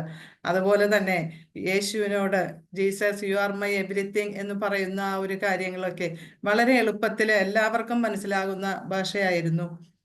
അതുപോലെ താമരയുടെ ഉദാഹരണം ഞങ്ങൾക്ക് എല്ലാവർക്കും ഒത്തിരി പെട്ടെന്ന് മനസ്സിലാവുന്ന കാര്യങ്ങളാണ്. നമുക്ക് ഒരു താമര ചെളിക്കുണ്ടിൽ നിൽക്കുന്നു എന്ന് പറയുന്നത് അതിൽ ലളിതമായിട്ട് ഒരു ഉദാഹരണം ഞങ്ങൾക്ക് ലഭിക്കാനില്ല. അപ്പൊ എല്ലാവരെയും ഈ ചെറിയ ചെറിയ ഉദാഹരണങ്ങളിലൂടെയും ബൈബിൾ വചനങ്ങളിലൂടെയും ഇത്ര ഗഹനമായ ടോപ്പിക്ക് ഇത്ര സിമ്പിളായിട്ട് ഞങ്ങൾക്ക് വിവരിച്ചു തന്നതിന് തോമസിനെ ദൈവം അനുഗ്രഹിക്കട്ടെ എന്ന് പ്രാർത്ഥിക്കുന്നു. നന്ദി തോമസ്. അടുത്തതായിട്ട് നമ്മൾക്ക് ആലീസ് ആൻറ്റിയുടെ മെസ്സേജ് അല്ലെങ്കിൽ ബൈൻഡിങ് അപ്പ് സെഷനാണ്. ആലീസ് ആൻറ്റിയെ ഞാൻ സ്നേഹത്തോടെ, അതിലുപരി സന്തോഷത്തോടെ ഇതിലേക്ക് സ്വാഗതം ചെയ്യുന്നു. ഒത്തിരി സന്തോഷം. ദൈവത്തിന് സ്തുതിയായിരിക്കട്ടെ. ഇപ്പൊ നിങ്ങൾക്ക് കാര്യങ്ങളൊക്കെ തിരിഞ്ഞെന്ന് എനിക്ക് മനസ്സിലായി. നമുക്കറിയാം, തുടക്കം മുതലേ നമ്മൾ പലപ്പോഴും കേട്ടതാണ് ഒരു ദൈവ മനുഷ്യ പങ്കാളിത്തത്തിന്റെ കാര്യം. നിന്നെ കൂടാതെ നിന്നെ സൃഷ്ടിച്ച ദൈവത്തിന് നിന്നെ കൂടാതെ നിന്നെ രക്ഷിക്കാനാവില്ല. നമ്മൾ ഈ കേൾക്കുന്ന ബേസിക് ഗോസ്പൽ മെസ്സേജ് ഓരോന്നിനും നമ്മുടെ ഒരു പ്രത്യുത്തരമുണ്ട്. നമുക്കറിയാം, യോഹന്നാൻ 1:12 അവനെ സ്വീകരിച്ചവർക്കെല്ലാം, അവന്റെ നാമത്തിൽ വിശ്വസിച്ചവർക്കെല്ലാം ദൈവമക്കളാകാനുള്ള കഴിവ് അവിടുന്ന് നൽകി. ഈശോ വന്നപ്പോഴേ സ്നാപയോഹന്നാൻ പറയും പരിശുദ്ധാത്മാവിൽ സ്നാനപ്പെടുത്തുമെന്നും ഈശോ തന്നെ പറഞ്ഞ് ഞാൻ വന്നിരിക്കുന്നത് അവർക്ക് ജീവൻ ഉണ്ടാകാനും അത് സമൃദ്ധമായിട്ടുണ്ടാകാനും ഒക്കെയാണെന്നൊക്കെ പറഞ്ഞു. ഈ സമൃദ്ധ ജീവൻ നമുക്ക് ഉണ്ടാകുന്നത് ഈ ഒരു ഘട്ടം കഴിഞ്ഞ വിശ്വാസവും മാനസാന്തരവും. വിശ്വാസം എന്ന് പറഞ്ഞത് നമ്മൾ കണ്ടു, അത് എന്റെ പാപങ്ങൾക്ക് വേണ്ടിയാണ് ഈശോ മരിച്ചതെന്നുള്ളത് ഏറ്റു പറഞ്ഞ് ആ പാപമോചനം നമ്മൾ സ്വീകരിച്ചതാണ് വിശ്വാസം. മാനസാന്തരം എന്ന് പറഞ്ഞത് ഇനി ഇപ്പൊ തോമസ് പറഞ്ഞതുപോലെ ഡ്രൈവർ സീറ്റില് ഞാനല്ല നീയാണ് ഇരുന്നോ, എനിക്കുള്ളതെല്ലാം നിനക്കുള്ളതും നിനക്കുള്ളതെല്ലാം എനിക്കുള്ളതെന്ന് ഈശോ പണ്ട് പറഞ്ഞതുപോലെ ഒരു വിട്ടുകൊടുക്കലാണ്. അപ്പം അത് ഈ ആഴ്ച നിങ്ങളെല്ലാവരും ശരിക്കും ഇത് നല്ലോണം ഇതങ്ങ് ചെയ്യുകയാണെങ്കിൽ ശരിക്കും നമ്മുടെ ജീവിതങ്ങൾ പൂർണ്ണമായിട്ട് ട്രാൻസ്ഫോംഡ് ആകും. അപ്പൊ അതിന് ചെയ്യാവുന്ന ഒരു കാര്യം, ഒരു കടലാസോ ഒരു ബുക്കോ വല്ലതും എടുത്തിട്ട് നിങ്ങൾക്കുള്ളതെന്ന് നിങ്ങൾ കരുതുന്ന എല്ലാം എഴുതിക്കോ. പണ്ട് മായാദാസ രാജാവിന്റെ കാര്യമൊക്കെ നിങ്ങൾ കേട്ടിട്ടുള്ളതല്ലേ, തൊട്ടതെല്ലാം പൊന്നാകുന്നത്. അത് ചവറ്റുകൊണ്ടേ തൊട്ടാലും ചാണകക്കുണ്ടി തൊട്ടാലും മേശപ്പുറത്ത് തൊട്ടാലും പട്ടുമത്തെ തൊട്ടാലും കുഞ്ഞിനെ തൊട്ടാലും ഒക്കെ സ്വർണ്ണമാകും.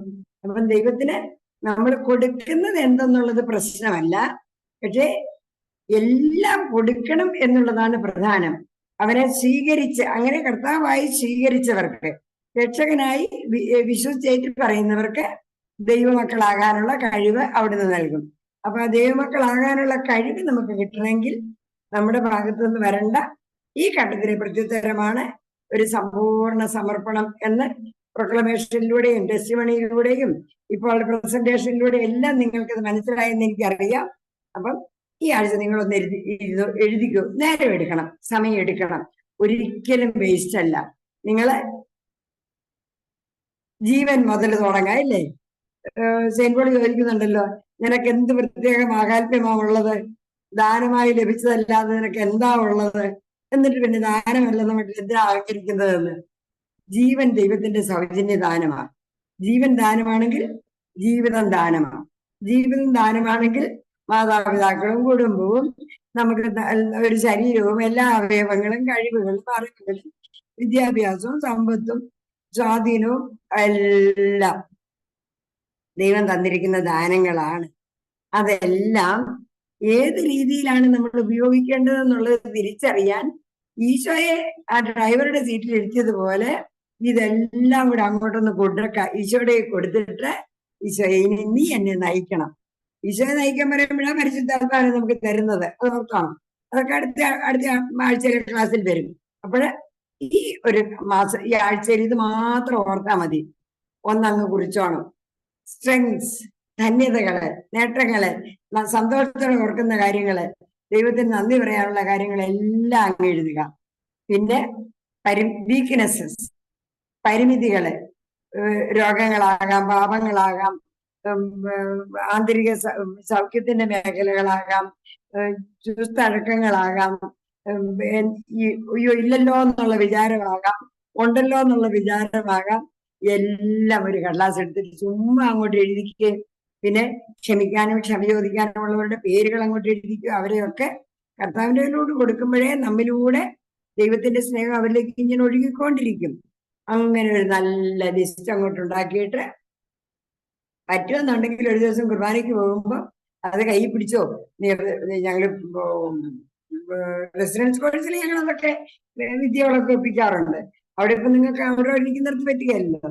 അപ്പൊ അതുകൊണ്ട് അതെല്ലാം ഒന്ന് നിങ്ങൾ കുർബാനയ്ക്ക് പോകുമ്പോൾ അങ്ങോട്ട് കാഴ്ചവെപ്പിന്റെ കൂടെ കർത്താവേ ഇത് ഈ ഒരാഴ്ച മുഴുവൻ ചെയ്താലും നല്ലതാണ്. അപ്പൊ പിന്നെയും കണ്ടുപിടിക്കാൻ പറ്റും. അങ്ങനെ പോകുമ്പോൾ ഒത്തിരി രോഗസൗഖ്യവും ആന്തരികമായിട്ടുള്ള സൗഖ്യവും ഒത്തിരി ആന്തരിക സ്വാതന്ത്ര്യവും ഒക്കെ നമുക്ക് കിട്ടും കേട്ടോ. നമ്മുടെ ഗ്രൂപ്പില് ഒരു ജീസസ് യൂത്ത് ഇപ്പൊ വലിയ നേതാവാ കേട്ടോ. പുള്ളിക്കാരൻ ഇവിടുന്ന് പോകുന്നതിന് ഓടി വന്ന് ഇവിടെ റെസിഡൻഷ്യൽ കോഴ്സ് കൂടിയേച്ച് പോയി. ഓടാൻ വന്നപ്പോ ആള് യൂറിക് ആസിഡ് ഇതുകൊണ്ട് ഒരു സാധനം കഴിക്കാനും മേല, വേദന എടുത്തിട്ട് രാത്രി ഉറങ്ങാനും മേല, ആകെ കിടന്ന് പോകുന്ന ഒരു മനുഷ്യൻ.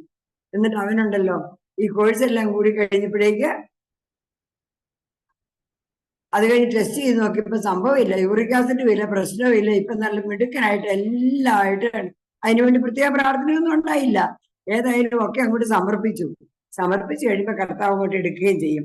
അപ്പൊ ഇങ്ങനെ ഒരു ക്ഷമയും നല്ലൊരു കുമ്പസാരവും ഇതുപോലൊരു സമ്പൂർണ്ണ സമർപ്പണവും ഇതൊക്കെ അങ്ങോട്ട് ചെയ്ത് കഴിയുമ്പോഴേക്ക് നമ്മളറിയാതെ കർത്താവ് നമ്മളെ എടുത്തിട്ട് പുതിയ സൃഷ്ടികളാക്കിയിട്ട് നമുക്ക് പരിശുദ്ധാത്മാവിനെ തന്നു. അവനെ സ്വീകരിച്ചവർക്കെല്ലാം, അവന്റെ നാമത്തിൽ വിശ്വസിച്ചവർക്കെല്ലാം ദൈവമക്കളാകാനുള്ള കഴിവ് അവിടുന്ന് നൽകി. അടുത്ത ആഴ്ചയില് ആ കഴിവ് സ്വീകരിക്കണമെങ്കിൽ നമ്മൾ കർത്താവിന്റെ കരങ്ങളിലോട്ട് പൂർണ്ണമായിട്ട് വെച്ചു കൊടുക്കണം. പിന്നെ പറഞ്ഞല്ലോ നമ്മൾ പൂർണ്ണമാകണം. അത് പൂർണ്ണമായിട്ട് വെച്ചാലേ കർത്താവ് സ്വീകരിക്കുകയുള്ളൂ. പകുതി കർത്താവിനെ സ്വർഗസ്ഥനായ നിങ്ങളുടെ പിതാവ് പരിപൂർണനായിരിക്കുന്ന പോലെ നിങ്ങളും പരിപൂർണനാകാൻ അതൊരു വളരെ പ്രധാനപ്പെട്ടതാണ്. അപ്പൊ പകുതിപ്പണി ഇച്ചിരി കുറേശ്ശെ കൊണ്ട് കൊടുത്താൽ കർത്താവ് മേടിക്കും. തോമസ് പറഞ്ഞില്ലേ, വണ്ടിക്കാരോടി പോയപ്പോ ഈശോയെ കയറ്റാൻ ശ്രമിച്ച കാര്യമൊക്കെ മുഴുവൻ കൊടുത്ത് ഡ്രൈവർ സീറ്റിൽ ഇരുത്തി കഴിഞ്ഞാല് കർത്താവ് ഏറ്റെടുക്കുകയുള്ളൂ എന്നുള്ളതാണ് പ്രധാനപ്പെട്ടത് കേട്ടോ. അപ്പൊ ആ രീതിയിൽ ഒരു സമ്പൂർണ്ണ സമർപ്പണം ചെയ്യാൻ എല്ലാവർക്കും ഈ ആഴ്ചയിൽ സാധിക്കട്ടെ. നമുക്ക് എല്ലാവർക്കും വേണ്ടി പ്രാർത്ഥിച്ചുകൊണ്ടിരിക്കാം. എല്ലാവരും ഇതൊന്ന് പ്രയോഗിക്കുന്നത് നല്ലതാണ്. എന്ന് പറഞ്ഞാൽ ദൈവം നമുക്ക് അത്രമാത്രം സ്വാതന്ത്ര്യം തന്നിരിക്കുക.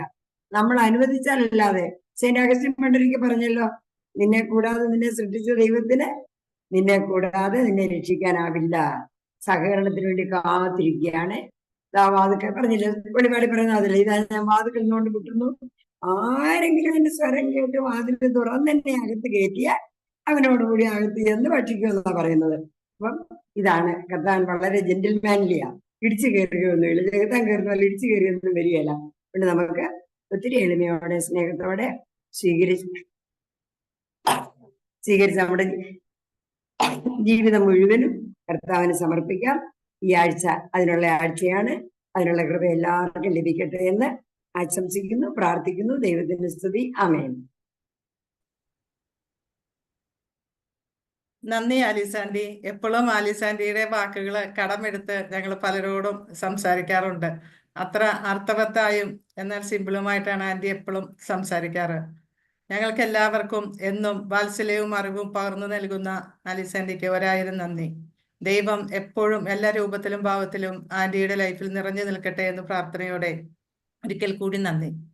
അടുത്തതായി നമുക്ക് സമാപന സന്ദേശത്തിനും പ്രാർത്ഥനയ്ക്കും ആശീർവാദത്തിനുമായിട്ട് ബഹുമാന്യനും കാറ്റഗറ്റിക്കൽ കമ്മീഷന്റെ സെക്രട്ടറിയുമായ ഫാദർ തോമസ് മേൽവത്തൂരിനെ സന്തോഷത്തോടെ ക്ഷണിക്കുന്നു. എല്ലാവർക്കും ഈശോമിശിഹായ്ക്ക് സ്തുതിയായിരിക്കട്ടെ. പ്രിയപ്പെട്ടവരെ, നമ്മുടെ മീറ്റിംഗ് ക്ലാസ്സുകൾ നടത്തുമ്പോൾ അതിൻ്റെ അവസാനത്തിൽ വരാനായി കിട്ടിയ ഒത്തിരി തടസ്സങ്ങൾ ഉണ്ടായി പെട്ടെന്ന് ഞാൻ ചോദിച്ചു ഞാനെങ്ങനെയാ അറിയാൻ കുഴപ്പമുണ്ടാകുമോ.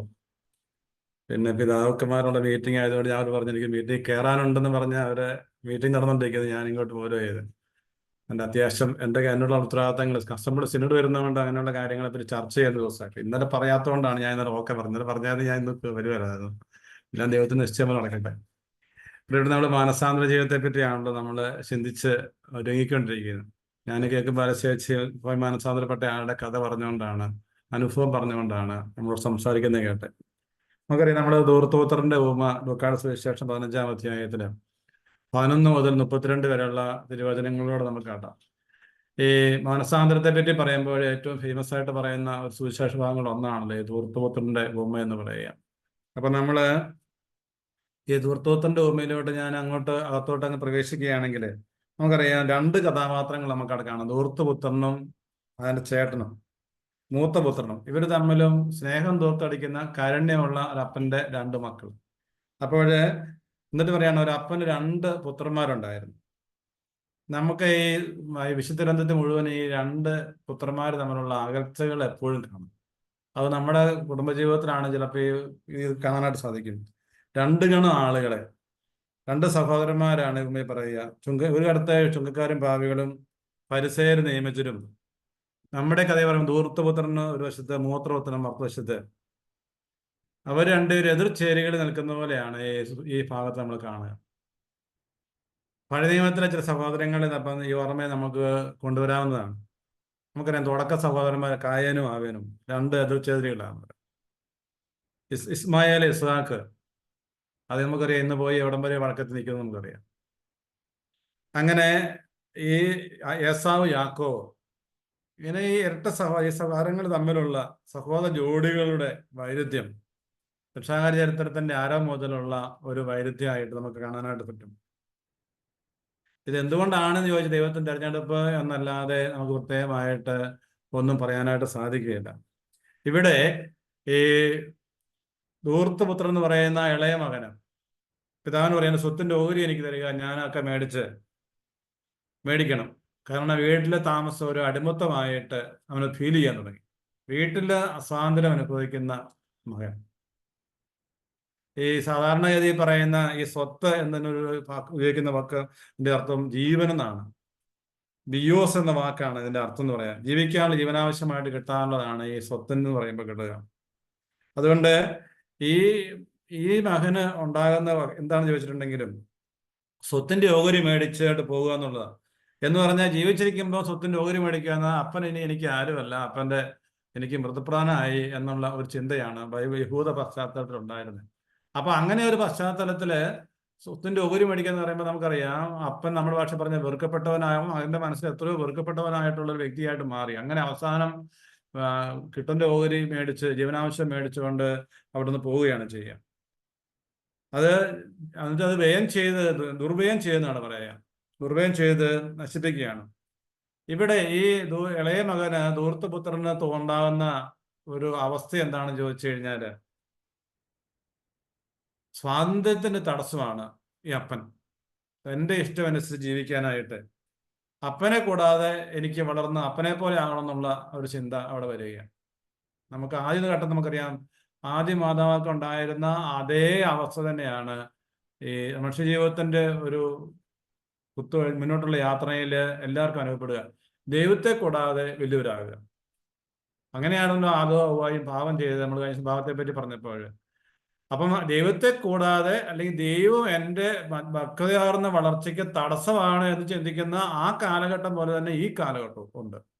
അപ്പൊ അതുകൊണ്ട് നമ്മൾ ഓർക്കുക, നമ്മൾ ദൈവത്തെ കൂടാതെ ജീവിക്കാൻ കഴിവുള്ളവരാണ് എന്ന് ചിന്തിച്ചു കഴിഞ്ഞാൽ നമ്മളൊക്കെ എവിടെ നിൽക്കുന്നു? ഈ ധൂർത്തപുത്രന്റെ അതേ സ്ഥാനത്ത് തന്നെയാണ്. അതാണ് നമ്മുടെ പക്വത എന്ന് പറയുന്നതെങ്കിൽ നമ്മൾ തീർച്ചയായിട്ടും പക്വതയിലേക്ക് എത്തിയിട്ടില്ല എന്നുള്ളത് പ്രത്യേകമായിട്ട് ഓർക്കുക. അപ്പൊ അതുകൊണ്ട് ഒരു വീടിനകത്ത് വീർപ്പുമുട്ടൽ അനുഭവിക്കുന്ന വ്യക്തികളാണോ നമ്മൾ? നേരത്തെ പറഞ്ഞ സ്വാതന്ത്ര്യ തടസ്സം ഉണ്ടാകുമ്പോൾ ഓട്ടോമാറ്റിക്കായിട്ടും വരുന്നൊരു കാര്യമാണ് വീർപ്പുമുട്ടൽ ഉണ്ടാകുക എന്നുള്ളത്. അതുകൊണ്ട് നമ്മൾ ഈ വീർപ്പുമുട്ടലുള്ളവരായി ജീവിക്കുന്നവരാകേണ്ട വ്യക്തികളല്ലെന്ന് നമ്മൾ പ്രത്യേകമായിട്ട് ഓർക്കുക. അപ്പൊ നമ്മൾ അപ്പന്റെ വീട്ടില് സന്തോഷത്തോടെ ജീവിക്കേണ്ട വ്യക്തികളാണ്. അങ്ങനെ വരണമെങ്കിൽ സ്വാഭാവികമായിട്ടും നമുക്ക് അപ്പൻ നമ്മുടെ സ്വാതന്ത്ര്യ തടസ്സമല്ല എന്നുള്ള ഒരു ചിന്ത നമുക്കുണ്ടാകണം. ഇനി ഈ പിതൃഭവനത്തിലാണെങ്കിലും വിദൂരതയിൽ കഴിയുന്ന മൂത്തപുത്രനെ പോലെയുണ്ട്. അല്ല പറഞ്ഞു, ഞാൻ നിനക്ക് അടിമവേല ചെയ്തിട്ട് ഇത്രയും കാലം ദാസവേല ചെയ്തിട്ട് എൻ്റെ കൂട്ടുകാരെ സന്തോഷിക്കാൻ ഒരു ആടിനെ പോലും എനിക്ക് തന്നില്ലല്ലോ, എന്തൊരു വിഷമമാണ് പറയാൻ. അപ്പൊ ഈ രണ്ട് മനോഭാവങ്ങളും പ്രിയപ്പെട്ടവർ നമ്മുടെ ജീവിതത്തിൽ നമുക്ക് വെല്ലുവിളികളാണ്. അത് നമ്മളെ ഒരു മാനസാന്തരത്തിലേക്ക് നിരന്തരമായിട്ട് നമ്മൾ നയിക്കുകയാണ്. അതുകൊണ്ട് പുത്രത്വം നഷ്ടപ്പെട്ട് ധൂർത്തപുത്രൻ എന്ന് പറഞ്ഞപ്പോൾ അവൻ സഭയിൽ നിന്ന് പോയി ദൈവത്തിൽ നിന്നും അകന്നു പോകുന്നു. അവൻ പാപത്തിലാണ് ജീവിക്കുക. പാപം നമുക്ക് ദൈവത്തിൽ നിന്നുള്ള ഒരു അകൽച്ചയാണ്. പാപത്തിന്റെ ഗൗരവം വർദ്ധിക്കുന്നതനുസരിച്ച് അകലവും വർദ്ധിക്കുന്നു. ഒരിക്കലും ഒരു യുവാവ് ഇങ്ങനെ പറഞ്ഞു, ഞാൻ വീട്ടിലുള്ളപ്പോൾ വൈകുന്നേരം പോകണേ അനുവാദം മേടിക്കണം, പോയാൽ പ്രാർത്ഥന കഴിഞ്ഞ് തിരിച്ചു വരണം, പ്രാർത്ഥനയ്ക്ക് മുമ്പ് തിരിച്ചു വരണം, അങ്ങനെ ഒരു ചട്ടക്കൂട്. കുറച്ച് കഴിയുമ്പോൾ അപ്പം മരിച്ചുപോയി. അപ്പം മരിച്ചു കഴിഞ്ഞപ്പം അമ്മ മനസ്സിലാക്കി, ഞാൻ ഇങ്ങനെ ഒറ്റയ്ക്ക് എനിക്ക് ജീവിക്കാൻ പറ്റും. അമ്മ വേറെ ആൾ കല്യാണം കഴിച്ചു. അപ്പോൾ സ്വാഭാവികമായിട്ടും സംഭവിക്കും, ഇവന് ഭയങ്കര സ്വാതന്ത്ര്യമായി. നമ്മൾ ഈ ഭാഷ പറയുന്ന പോലെ സ്വാതന്ത്ര്യം. അപ്പൊ അവന്റെ ദുഃഖം പിന്നെ അവന്റെ ദുഃഖമായി, ഞാൻ എപ്പോഴാ വരുന്നത് എന്ന് അന്വേഷിക്കാനോ എന്നെ ശാസിക്കാനോ എനിക്ക് ആരുമില്ലാത്ത ഒരവസ്ഥ. അത് നമ്മുടെ പിതാവിന്റെ ഭവനം നമുക്കൊരു വളർച്ചയ്ക്ക് തടസ്സമാകണം എന്ന് നമ്മൾ ചിന്തിക്കരുത്. നമ്മുടെ ഈ കൂട്ടായ്മയും അങ്ങനെ തന്നെയാണ്. നമ്മൾ ഒരു തളർച്ചയായിട്ട് നമുക്ക് മാറാനായിട്ട് പോകും. കൃപ നഷ്ടപ്പെടുമ്പോഴാണ് ഞെരുക്കമുണ്ടാകുക. നമ്മൾ പ്രത്യേകം ഓർക്കുക. ആ കൃപയിൽ വളരാനായിട്ട് നമ്മൾ പ്രത്യേകം നമ്മുടെ ദൈവകൃപയിൽ നിന്ന് അകന്നു പോകാതിരിക്കാനായിട്ട് നമുക്ക് ഈ മിസ്യോ ക്ലാസ്സുകളെല്ലാം ഈ ദൈവകൃപയിൽ വളരാനായിട്ടുള്ള അവസരമാണെന്നുള്ളത് നമ്മൾ പ്രത്യേകമായിട്ട് നമ്മൾ ഓർക്കുക. അതുകൊണ്ട് നമ്മൾ ഓർക്കേണ്ട ഒരു കാര്യം, ഈ മാനസാന്തരം സ്വാഭാവികമായിട്ട് വരുമ്പോൾ അത് നമ്മുടെ പെരുമാറ്റത്തിൽ നിലനിൽക്കും. മാനസാന്തരത്തിന്റെ കൃപ കർത്താവിന്റെ അത് കൃപയാണ്. അത് ജീവിത അനുഭവങ്ങളിലൂടെ ചിലപ്പോൾ നമുക്ക് കർത്താവ് അനുവദിക്കും നമ്മുടെ ജീവിതത്തിൽ. കാരണം നമ്മൾ ദൈവത്തിന്റെ സ്നേഹം അനുഭവിക്കണമെങ്കിൽ ഈ പറഞ്ഞ പോലെ ചിലപ്പോൾ നമ്മളൊന്ന് ഉരുണ്ട് വീണ് കൈയടിക്കാൻ നേരത്തെ ആരുമില്ല എന്ന് മനസ്സിലാക്കുമ്പോഴാണ് ദൈവമേ എന്നുള്ള വിളി നമുക്കുണ്ടാകും. അപ്പൊ ആ ദൈവത്തിന്റെ അങ്ങനെ വിളിക്കുമ്പോൾ ദൈവം നമ്മുടെ സമീപത്തുണ്ട്. കർത്താവിനെ ആര് വിളിച്ചാലും ഏത് പാപാവസ്ഥയെ വിളിച്ചാലും അത്രയും കാരുണ്യവാനാണ് ദൈവം. അതുകൊണ്ട് ദൈവത്തിന്റെ സ്നേഹപരിപാലനയിൽ നിന്ന് ഒരിക്കലും നമുക്ക് ദൂരെ പോകാനായിട്ട് പറ്റുകയില്ല. നമ്മൾ ദൂരെയാണ് വിചാരിക്കുമ്പോഴും ഒരു വെളിപ്പുറത്ത് അപ്പുറം. നമ്മൾ കർത്താവിന്റെ സ്വർഗ്ഗാരോഹണത്തെ പറ്റി നമുക്കറിയാം. അപ്പസ്തോല പ്രവർത്തനങ്ങൾ വായിക്കുന്നത് എങ്ങനെയല്ല, ഒരു മേഘം വന്ന് അവനെ മറച്ചു, ആ സ്വർഗ്ഗാരോഹണ കർത്താവ് മാറി. ഒരു വെളിപ്പാട് അകലെ കർത്താവുണ്ട്, ഒരു മേഘത്തിനപ്പുറം, നമ്മളൊരു മേഘത്തിന് ഇപ്പുറം. അപ്പോഴേ കർത്താവ് വാനമേഖല വരുമ്പോൾ ആ മേഘം മാറി ആ മേഘത്തിന് ഇപ്പുറത്തൊരു കർത്താവ് വരും. പ്രിയപ്പെട്ട, അതുകൊണ്ട് നമ്മുടെയൊക്കെ ജീവിതത്തിൽ നമ്മൾ ഈ കർത്താവിന്റെ ഉള്ള സ്നേഹം, ആ മാനസാന്തരം കൃപയ്ക്ക് വേണ്ടി നമ്മൾ പ്രത്യേകം പ്രാർത്ഥിക്കണം. ദൈവമേ, ഞാൻ പാപിയാണ് എന്നുള്ള ചിന്ത. എന്നെ കൂടാതെ നിങ്ങൾക്ക് ഒന്നും ചെയ്യാനായിട്ട് സാധിക്കുകയില്ല. കർത്താവ് പറഞ്ഞു, എന്നെ കൂടാതെ എന്നോട് കൂടി നിങ്ങൾക്ക് എല്ലാം ചെയ്യാൻ പറ്റും. അപ്പം കർത്താവിനോട് കൂടെ ശേഖരിക്കപ്പെടുന്ന വ്യക്തികളായിട്ട് മാറാൻ മാനസാന്തരത്തിന്റെ ഫലങ്ങള്, ഞാൻ മാനസാന്തരപ്പെട്ടു എന്ന് പറഞ്ഞാൽ സ്വാഭാവികമായിട്ടും അതിന്റെ അർത്ഥം നമ്മൾ ദൈവത്തിലേക്ക് തിരിഞ്ഞു എന്ന് തന്നെയാണ്. നമ്മുടെ ഹൃദയം തിരിഞ്ഞു, നമ്മുടെ മനസ്സ് തിരിഞ്ഞു, നമ്മുടെ ജീവിതം മുഴുവൻ തിരിയും.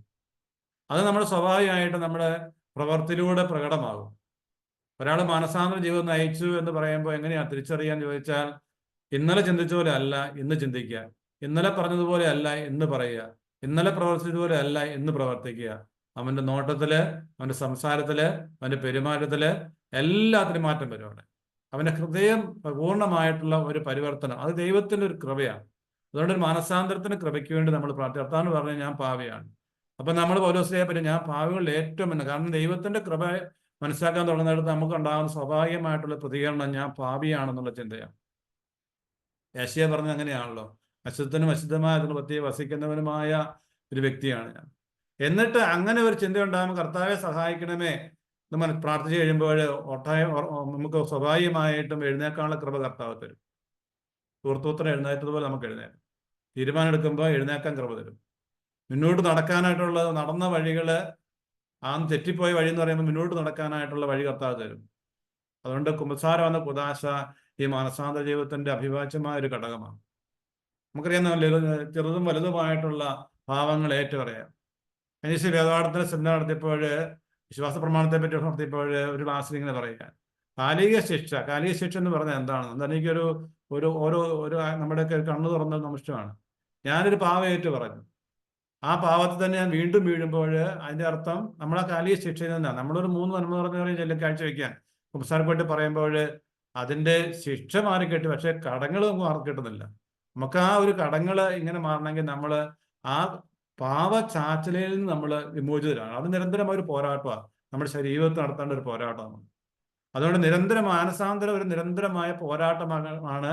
നിരന്തരമായിട്ട് ദൈവത്തിന്റെ മകനും മകളുമായിട്ട് ജീവിക്കാനുള്ള ഒരു വിളിയാണ്. അതുകൊണ്ട് ഈശോയിലേക്ക് നമ്മൾ എത്തി എന്ന് പറഞ്ഞാൽ ജീവിതം പൂർണ്ണമായ പൂർണ്ണ വഴിയിലെത്തി നമ്മൾ ദൈവത്തെ പോലെ ആകേണ്ടവരാണ്, ഈശോയെ പോലെ രൂപാന്തരപ്പെടേണ്ട വ്യക്തികളാണ്. തുളസിയൊക്കെ നമ്മൾ ഓർപ്പിക്കുന്നതല്ല, നമ്മൾ മരിച്ചു കഴിയുമ്പോൾ ആരായി തീരും? നമ്മൾ ദൈവത്തെ പോലെയാവും. അപ്പൊ ഈശോയുടെ സദൃശ്യത്തിലേക്ക് വളർന്നുകൊണ്ടിരിക്കേണ്ട വ്യക്തികളാണ്. അപ്പൊ അത് മാനസാന്തരം ഒരു തുടർ പ്രക്രിയയാണ് എന്നുള്ള പ്രിയപ്പെട്ടവർ നമ്മളെപ്പോഴും നമ്മുടെ മനസ്സിൽ നമ്മൾ സൂക്ഷിക്കണം. അതുകൊണ്ട് ഈ തുടർ പ്രക്രിയ ഒരിക്കലും അവസാനിക്കുന്ന ജീവിതത്തിന്റെ അവസാനം വരെ അതിനുള്ള സാധ്യതയുണ്ട്. നമ്മൾ കാരണം ആദ്യ പാവം പേറുന്നവരായ നമ്മൾ പാവത്തിലേക്ക് ചാച്ചൽ നമുക്കുള്ളവര്, നമുക്ക് കുറവുകളുള്ളവരായ നമ്മൾ ചിലപ്പോൾ നമ്മുടെ കുറവുകളെ നമ്മൾ താലോലിക്കുന്ന, മനസ്സിൽ ശരീരത്തിന് താലോലിക്കുന്ന വ്യക്തികളായിട്ട് നമ്മൾ. അതുകൊണ്ട് ദൈവകൃപയ്ക്ക് മുന്നിൽ കർത്താവ് ഞാൻ അങ്ങേ ആശ്രയിക്കുന്നു. ആദ്യം അതാൾക്ക് പറ്റിയ അബദ്ധം നമുക്ക് പറ്റാതിരിക്കണം. അവർ ദൈവത്തെ വിശ്വസിച്ചില്ല, അവർ ദൈവത്തെ ആശ്രയിച്ചില്ല. അത് നിരന്തരമായിട്ട് ഈശോയെ വിശ്വസിക്കാനായിട്ട്, നിരന്തരമായിട്ട് ഈശോയിൽ ആശ്രയിക്കാനായിട്ട്, അങ്ങനെ കർത്താവിന് എൻ്റെ ജീവിതത്തിന്റെ കർത്താവായിട്ട് ഏറ്റുപറഞ്ഞുകൊണ്ട് ജീവിക്കാൻ നമുക്ക് ഈ മനസ്സാന്തരത്തിന്റെ കൃപ എന്നും ആവശ്യമാണ്. അതുകൊണ്ട് നമ്മുടെ ചിന്തകള്, നമ്മുടെ പ്രവർത്തികള്, നമ്മുടെ ബന്ധങ്ങള് എല്ലാം അവ നമ്മളൊന്ന് പരിശോധനയ്ക്ക് വിധേയമാക്കി ദൈവത്തിന് ചേരാത്തത്, സഹോദരങ്ങൾക്ക് ചേരാത്തത്, ദൈവമനുഷ്യ സമാഗമത്തിന് ചേരാത്തത്, ഈ പ്രകൃതിക്ക് ചേരാത്തത് ആയിട്ടുള്ള ബന്ധങ്ങളുണ്ടെങ്കിൽ അതിനെ പരിഹരിക്കാൻ, പാപത്തിന്റെ കൂട്ടുകെട്ടുകളെ തകർക്കാനായിട്ട് പരിശുദ്ധാത്മാവിന്റെ അഗ്നി നമ്മളിലേക്ക് വരണമേ നമുക്ക് പ്രാർത്ഥിക്കാം. തീനാവുകളുടെ രൂപത്തിൽ കർത്താവ് എഴുന്നള്ളി വന്ന് നമുക്കറിയാം. തീനാവുകളുടെ രൂപത്തിൽ നമ്മളിലേക്ക് എഴുന്നള്ളി വരണമേ നമ്മൾ യേശുവോട് പരിശുദ്ധാത്മാവോട് പ്രാർത്ഥിക്കണം. അഗ്നിനാവായിട്ട് നമ്മളിലേക്ക്. അപ്പൊ അഗ്നിനാവ് പറയുമ്പോൾ അത് അവർക്കറിയാം കർത്താവ് കൃപയായിട്ട് അനുഗ്രഹമായിട്ട് അവരുടെ കുറവുകളെ നിറവുകളായിട്ട് മാറുക. അതുകൊണ്ട് നമ്മുടെ കുറവുകളെ കർത്താവിന്റെ കയ്യിലേക്ക് കൊടുക്കാം. അതുകൊണ്ട് കർത്താവ് നമ്മളെ ഓരോരുത്തരെയും സമർത്ഥമായിട്ട് അനുഗ്രഹിക്കട്ടെ എന്ന് ഞാൻ പ്രത്യേകമായിട്ട് പ്രാർത്ഥിക്കുന്നു. എന്നെ നിങ്ങൾ കേട്ടതിന് ഞാൻ പ്രത്യേകം നന്ദി പറയുന്നു. നമുക്ക് എല്ലാവർക്കും സിനഡ് തുടങ്ങാൻ പോലെ സിനഡിന് വേണ്ടി നിങ്ങൾ പ്രാർത്ഥിക്കുക. എല്ലാം അസംബ്ലി വരാൻ പോകുന്ന സിനഡിന്റെ ഇടയ്ക്ക് അസംബ്ലിയുടെ വിജയത്തിന് വേണ്ടി പ്രാർത്ഥിക്കുക. നിങ്ങൾ എനിക്ക് വേണ്ടിയും പ്രാർത്ഥിക്കുക. വേദപാഠത്തിന്റെ ശുശ്രൂഷയിലാണല്ലോ. അപ്പം അതുപോലെ തന്നെ ഒന്ന് രണ്ട് ശുശ്രൂഷ നിങ്ങൾക്ക് എല്ലാവർക്കും അറിയാവുന്ന എല്ലാം ഞാനിവിടെ പറയേണ്ട ആവശ്യമില്ല. എല്ലാം ദൈവത്തിന് വേണ്ടി ചെയ്യാനായിട്ട്, ദൈവമഹത്വത്തിനായിട്ട് ചെയ്യാനായിട്ട് പ്രത്യേകമായിട്ട് പ്രാർത്ഥിക്കുക. അച്ഛന്മാർക്ക് വേണ്ടി പ്രാർത്ഥിക്കുക. ഞങ്ങളുടെ കൊച്ചച്ഛൻ ഇന്നലെ എനിക്കാണ് ഷോക്കേറ്റ് മരിച്ച് നിങ്ങൾക്കറിയാം. ഒത്തിരി സങ്കടമുള്ള എല്ലാവരും ഇടപെടുന്ന 3 വർഷമായുള്ളെങ്കിൽ ഞാൻ ഇവിടെ ആയിരുന്നെങ്കിൽ പോലും ഇപ്പം കണ്ടാലും ചിരിച്ച് വർത്താനം പറയുന്ന ഒരു മനസ്സിൽ ഓർമ്മ സൂക്ഷിക്കുന്ന മാത്രം പ്രാപ്തിയുള്ള മനുഷ്യനാണ് അച്ഛൻ. ഞങ്ങൾക്കെല്ലാം വിഷമമുണ്ട്. നമുക്കെല്ലാം പ്രാർത്ഥിക്കാം. നമുക്കെല്ലാവർക്കും പരസ്പരം പ്രാർത്ഥിക്കാം. കർത്താവ് നമ്മളെ ഓരോരുത്തരെയും സമൃദ്ധപ്പെട്ട് അനുഗ്രഹിക്കട്ടെ എന്ന് പ്രത്യേകമായിട്ട് പ്രാർത്ഥിക്കുന്നു. ഇത്രയും മതി ഇന്നത്തെ ആശംസ. ഓരോറ്റം ചേട്ടാ. അലസ്റ്റോ ചേച്ചി ആശീർവാദം കൂടെ. പിതാവിന്റെയും പുത്രന്റെയും പരിശുദ്ധാത്മാവിന്റെയും നാമത്തിൽ ആമേൻ. സ്നേഹിതയായ ഈശോയെ, ഞങ്ങൾ അങ്ങയുടെ നാമത്തിൽ ഒന്നിച്ചു കൂടിയിരിക്കുകയായിരുന്നു. 2-3 പേരെൻ്റെ നാമത്തിൽ ഒന്നിച്ചു കൂടുമ്പോൾ അവരുടെ മധ്യ ഉണ്ടാക്കി വന്ന അങ്ങയുടെ വാഗ്ദാനത്തിൽ ആയിരുന്നു ഞങ്ങൾ, അങ്ങയുടെ സന്നിധിയിലായിരുന്നു ഞങ്ങൾ. ഞങ്ങളുടെ ക്ലാസ്സുകളിലൂടെ എല്ലാം അങ്ങാണ് ഞങ്ങൾ നയിക്കുന്നത് എന്നുള്ള ബോധ്യം ഞങ്ങൾക്ക് പ്രദാനം ചെയ്തു. ആ ബോധ്യത്തിൽ ആഴപ്പെട്ട് ജീവിക്കാൻ, അങ്ങയുടെ മകനും മകളുമായിട്ട് ഈ ലോകത്തിൽ അങ്ങയെ സാക്ഷ്യപ്പെടുത്തിക്കൊണ്ട് ജീവിക്കാൻ, അങ്ങയുടെ മഹത്വത്തിനായിട്ട് ജീവിക്കുന്ന വ്യക്തികളായിട്ട് മാറാൻ, അങ്ങയെ കൊടുക്കുന്നവരായിട്ട് മാറാനുള്ള വലിയ കൃപ ഞങ്ങൾക്ക് പ്രദാനം ചെയ്യണമേ. ഞങ്ങളുടെ കൂട്ടായ്മയെ പ്രത്യേകമായിട്ട് ആസ്വദിക്കണമേ. ഞങ്ങൾ ഈ ക്ലാസ് സംബന്ധിക്കുന്ന എല്ലാവരും അവരുടെ ജീവിത സാഹചര്യങ്ങളെ പ്രത്യേകമായിട്ട് അങ്ങേക്ക് സമർപ്പിക്കുന്നു. എല്ലാം അറിയുന്നവനായ തമ്പുരാനെ, നിന്റെ ഈ ഹൃദയത്തിലേക്ക് ഞങ്ങളുടെ ജീവിത സാഹചര്യങ്ങളെയും ഞങ്ങളുടെ പ്രവർത്തനങ്ങളെയും ഞങ്ങളുടെ പഠനങ്ങളെയും എല്ലാം സമർപ്പിക്കുന്നു. ആത്മാവിന്റെ കുറവുള്ളവൻ എൻ്റെ പടലിൽ വന്ന് പഠിക്കട്ടെ എന്ന് പറഞ്ഞ ഗാനത്തിന് വസ്തുത്തിൽ പറയുന്നത് പോലെ കർത്താവിൻ്റെ കൃപയിൽ ആശ്രയിച്ചുകൊണ്ട് ജീവിതം നയിക്കാൻ, അങ്ങയുടെ മനസ്സ് കണ്ടെത്തി ഇഷ്ടത്തിന് സമർപ്പിക്കാൻ, എന്നിലുള്ള ദുരാശകളെ അതിജീവിക്കാൻ, അങ്ങേക്ക് പ്രീതികരമായ ജീവിതം നയിക്കാനായിട്ടുള്ള കൃപ ഞങ്ങൾക്ക് പ്രദാനം ചെയ്യണമേ. ഞങ്ങളെപ്പോഴും നയിക്കുന്ന പരിശുദ്ധ അമ്മയും പിതാവേയും ഞങ്ങളുടെ സഭയുടെ പിതാവായ മാർത്തോമാ സ്ലീഹായെ, ഞങ്ങളുടെ പേരിന് കാരണം വിശുദ്ധരെ, ഞങ്ങളുടെ കാവൽമാലാഹമാരെ ഞങ്ങൾക്ക് വേണ്ടി ഈശോയുടെ പക്കൽ മാത്രം സംരക്ഷിക്കണമേ. നമ്മുടെ കർത്താവ് ഈശോ മിശിഹായുടെ കൃപയും പിതാവായ ദൈവത്തിന്റെ സ്നേഹവും പരിശുദ്ധാത്മാവിന്റെ സംസർഗവും നാം എല്ലാവരോടും കൂടെ ഉണ്ടായിരിക്കട്ടെ, ഇപ്പോഴും എപ്പോഴും എന്നേക്കും. ആമേൻ. ഈശോ മിശിഹായ്ക്ക് സ്തുതിയായിരിക്കട്ടെ. സ്തുതിയായിരിക്കട്ടെ. അച്ഛാ, ഇത്രയും തിരക്കിനിടയിൽ അച്ഛൻ ഓടി വന്നതിന് ഞങ്ങൾ എങ്ങനെ നന്ദി പറയണമെന്ന് ഞങ്ങൾക്ക് അറിയില്ല. ഷീന. ഓക്കെ, നന്ദി ഫാദർ തോമസ്. താങ്കൾ ഒത്തിരി തിരക്കുള്ള ഔദ്യോഗിക ഉത്തരവാദിത്തങ്ങൾ അലങ്കരിക്കുന്ന ആളാണെന്നറിയാം. എങ്കിലും ഇന്ന് ഈ മിസിയോ ഗ്രൂപ്പിലേക്ക് പലപ്പോഴും അച്ഛൻ സമയം കിട്ടുന്നതനുസരിച്ച് ഞങ്ങളുടെ ഗ്രൂപ്പിലേക്ക് കടന്നു വരാറുണ്ട്. അങ്ങ് തരുന്ന ഓരോ സന്ദേശവും മിസിയോ ഗ്രൂപ്പിന് എന്നും പ്രചോദനമാണ്. അതുപോലെ തന്നെ തുടർന്നുള്ള അങ്ങയുടെ പാതകളിൽ എന്നും ദൈവത്തിന്റെ സംരക്ഷണവും അനുഗ്രഹങ്ങളും നിറഞ്ഞു നിൽക്കട്ടെ എന്ന് പ്രാർത്ഥിക്കുന്നു. നന്ദി. Thank you. മീറ്റിംഗ് കഴിഞ്ഞ ഇന്നത്തെ ഇവിടെ ചർച്ച ചെയ്യാനുണ്ടോ? അല്ല, ഇനി മീറ്റിംഗ് ഔദ്യോഗികമായിട്ട് മീറ്റിംഗ് കഴിഞ്ഞു. ഇനി ആർക്കെങ്കിലും സംസാരിക്കണമെങ്കിൽ തീർച്ചയായിട്ടും അച്ഛൻ ഫ്രീ ആണോ? അച്ഛാ, ഇങ്ങനെ ഒരു പ്രോഗ്രാം ഉണ്ടെന്നുള്ള കാര്യം അവിടെയൊക്കെ ഒന്ന് പറഞ്ഞു കേട്ടോ അച്ഛാ. എങ്ങനെയാ ചേച്ചി? ഇങ്ങനെ ഒരു പ്രോഗ്രാം ഒക്കെ നടക്കുന്നുണ്ടെന്നുള്ള കാര്യമേ ആ ബന്ധപ്പെട്ടവരോടൊക്കെ ഒന്ന് പറഞ്ഞേക്കാൻ പറയാ.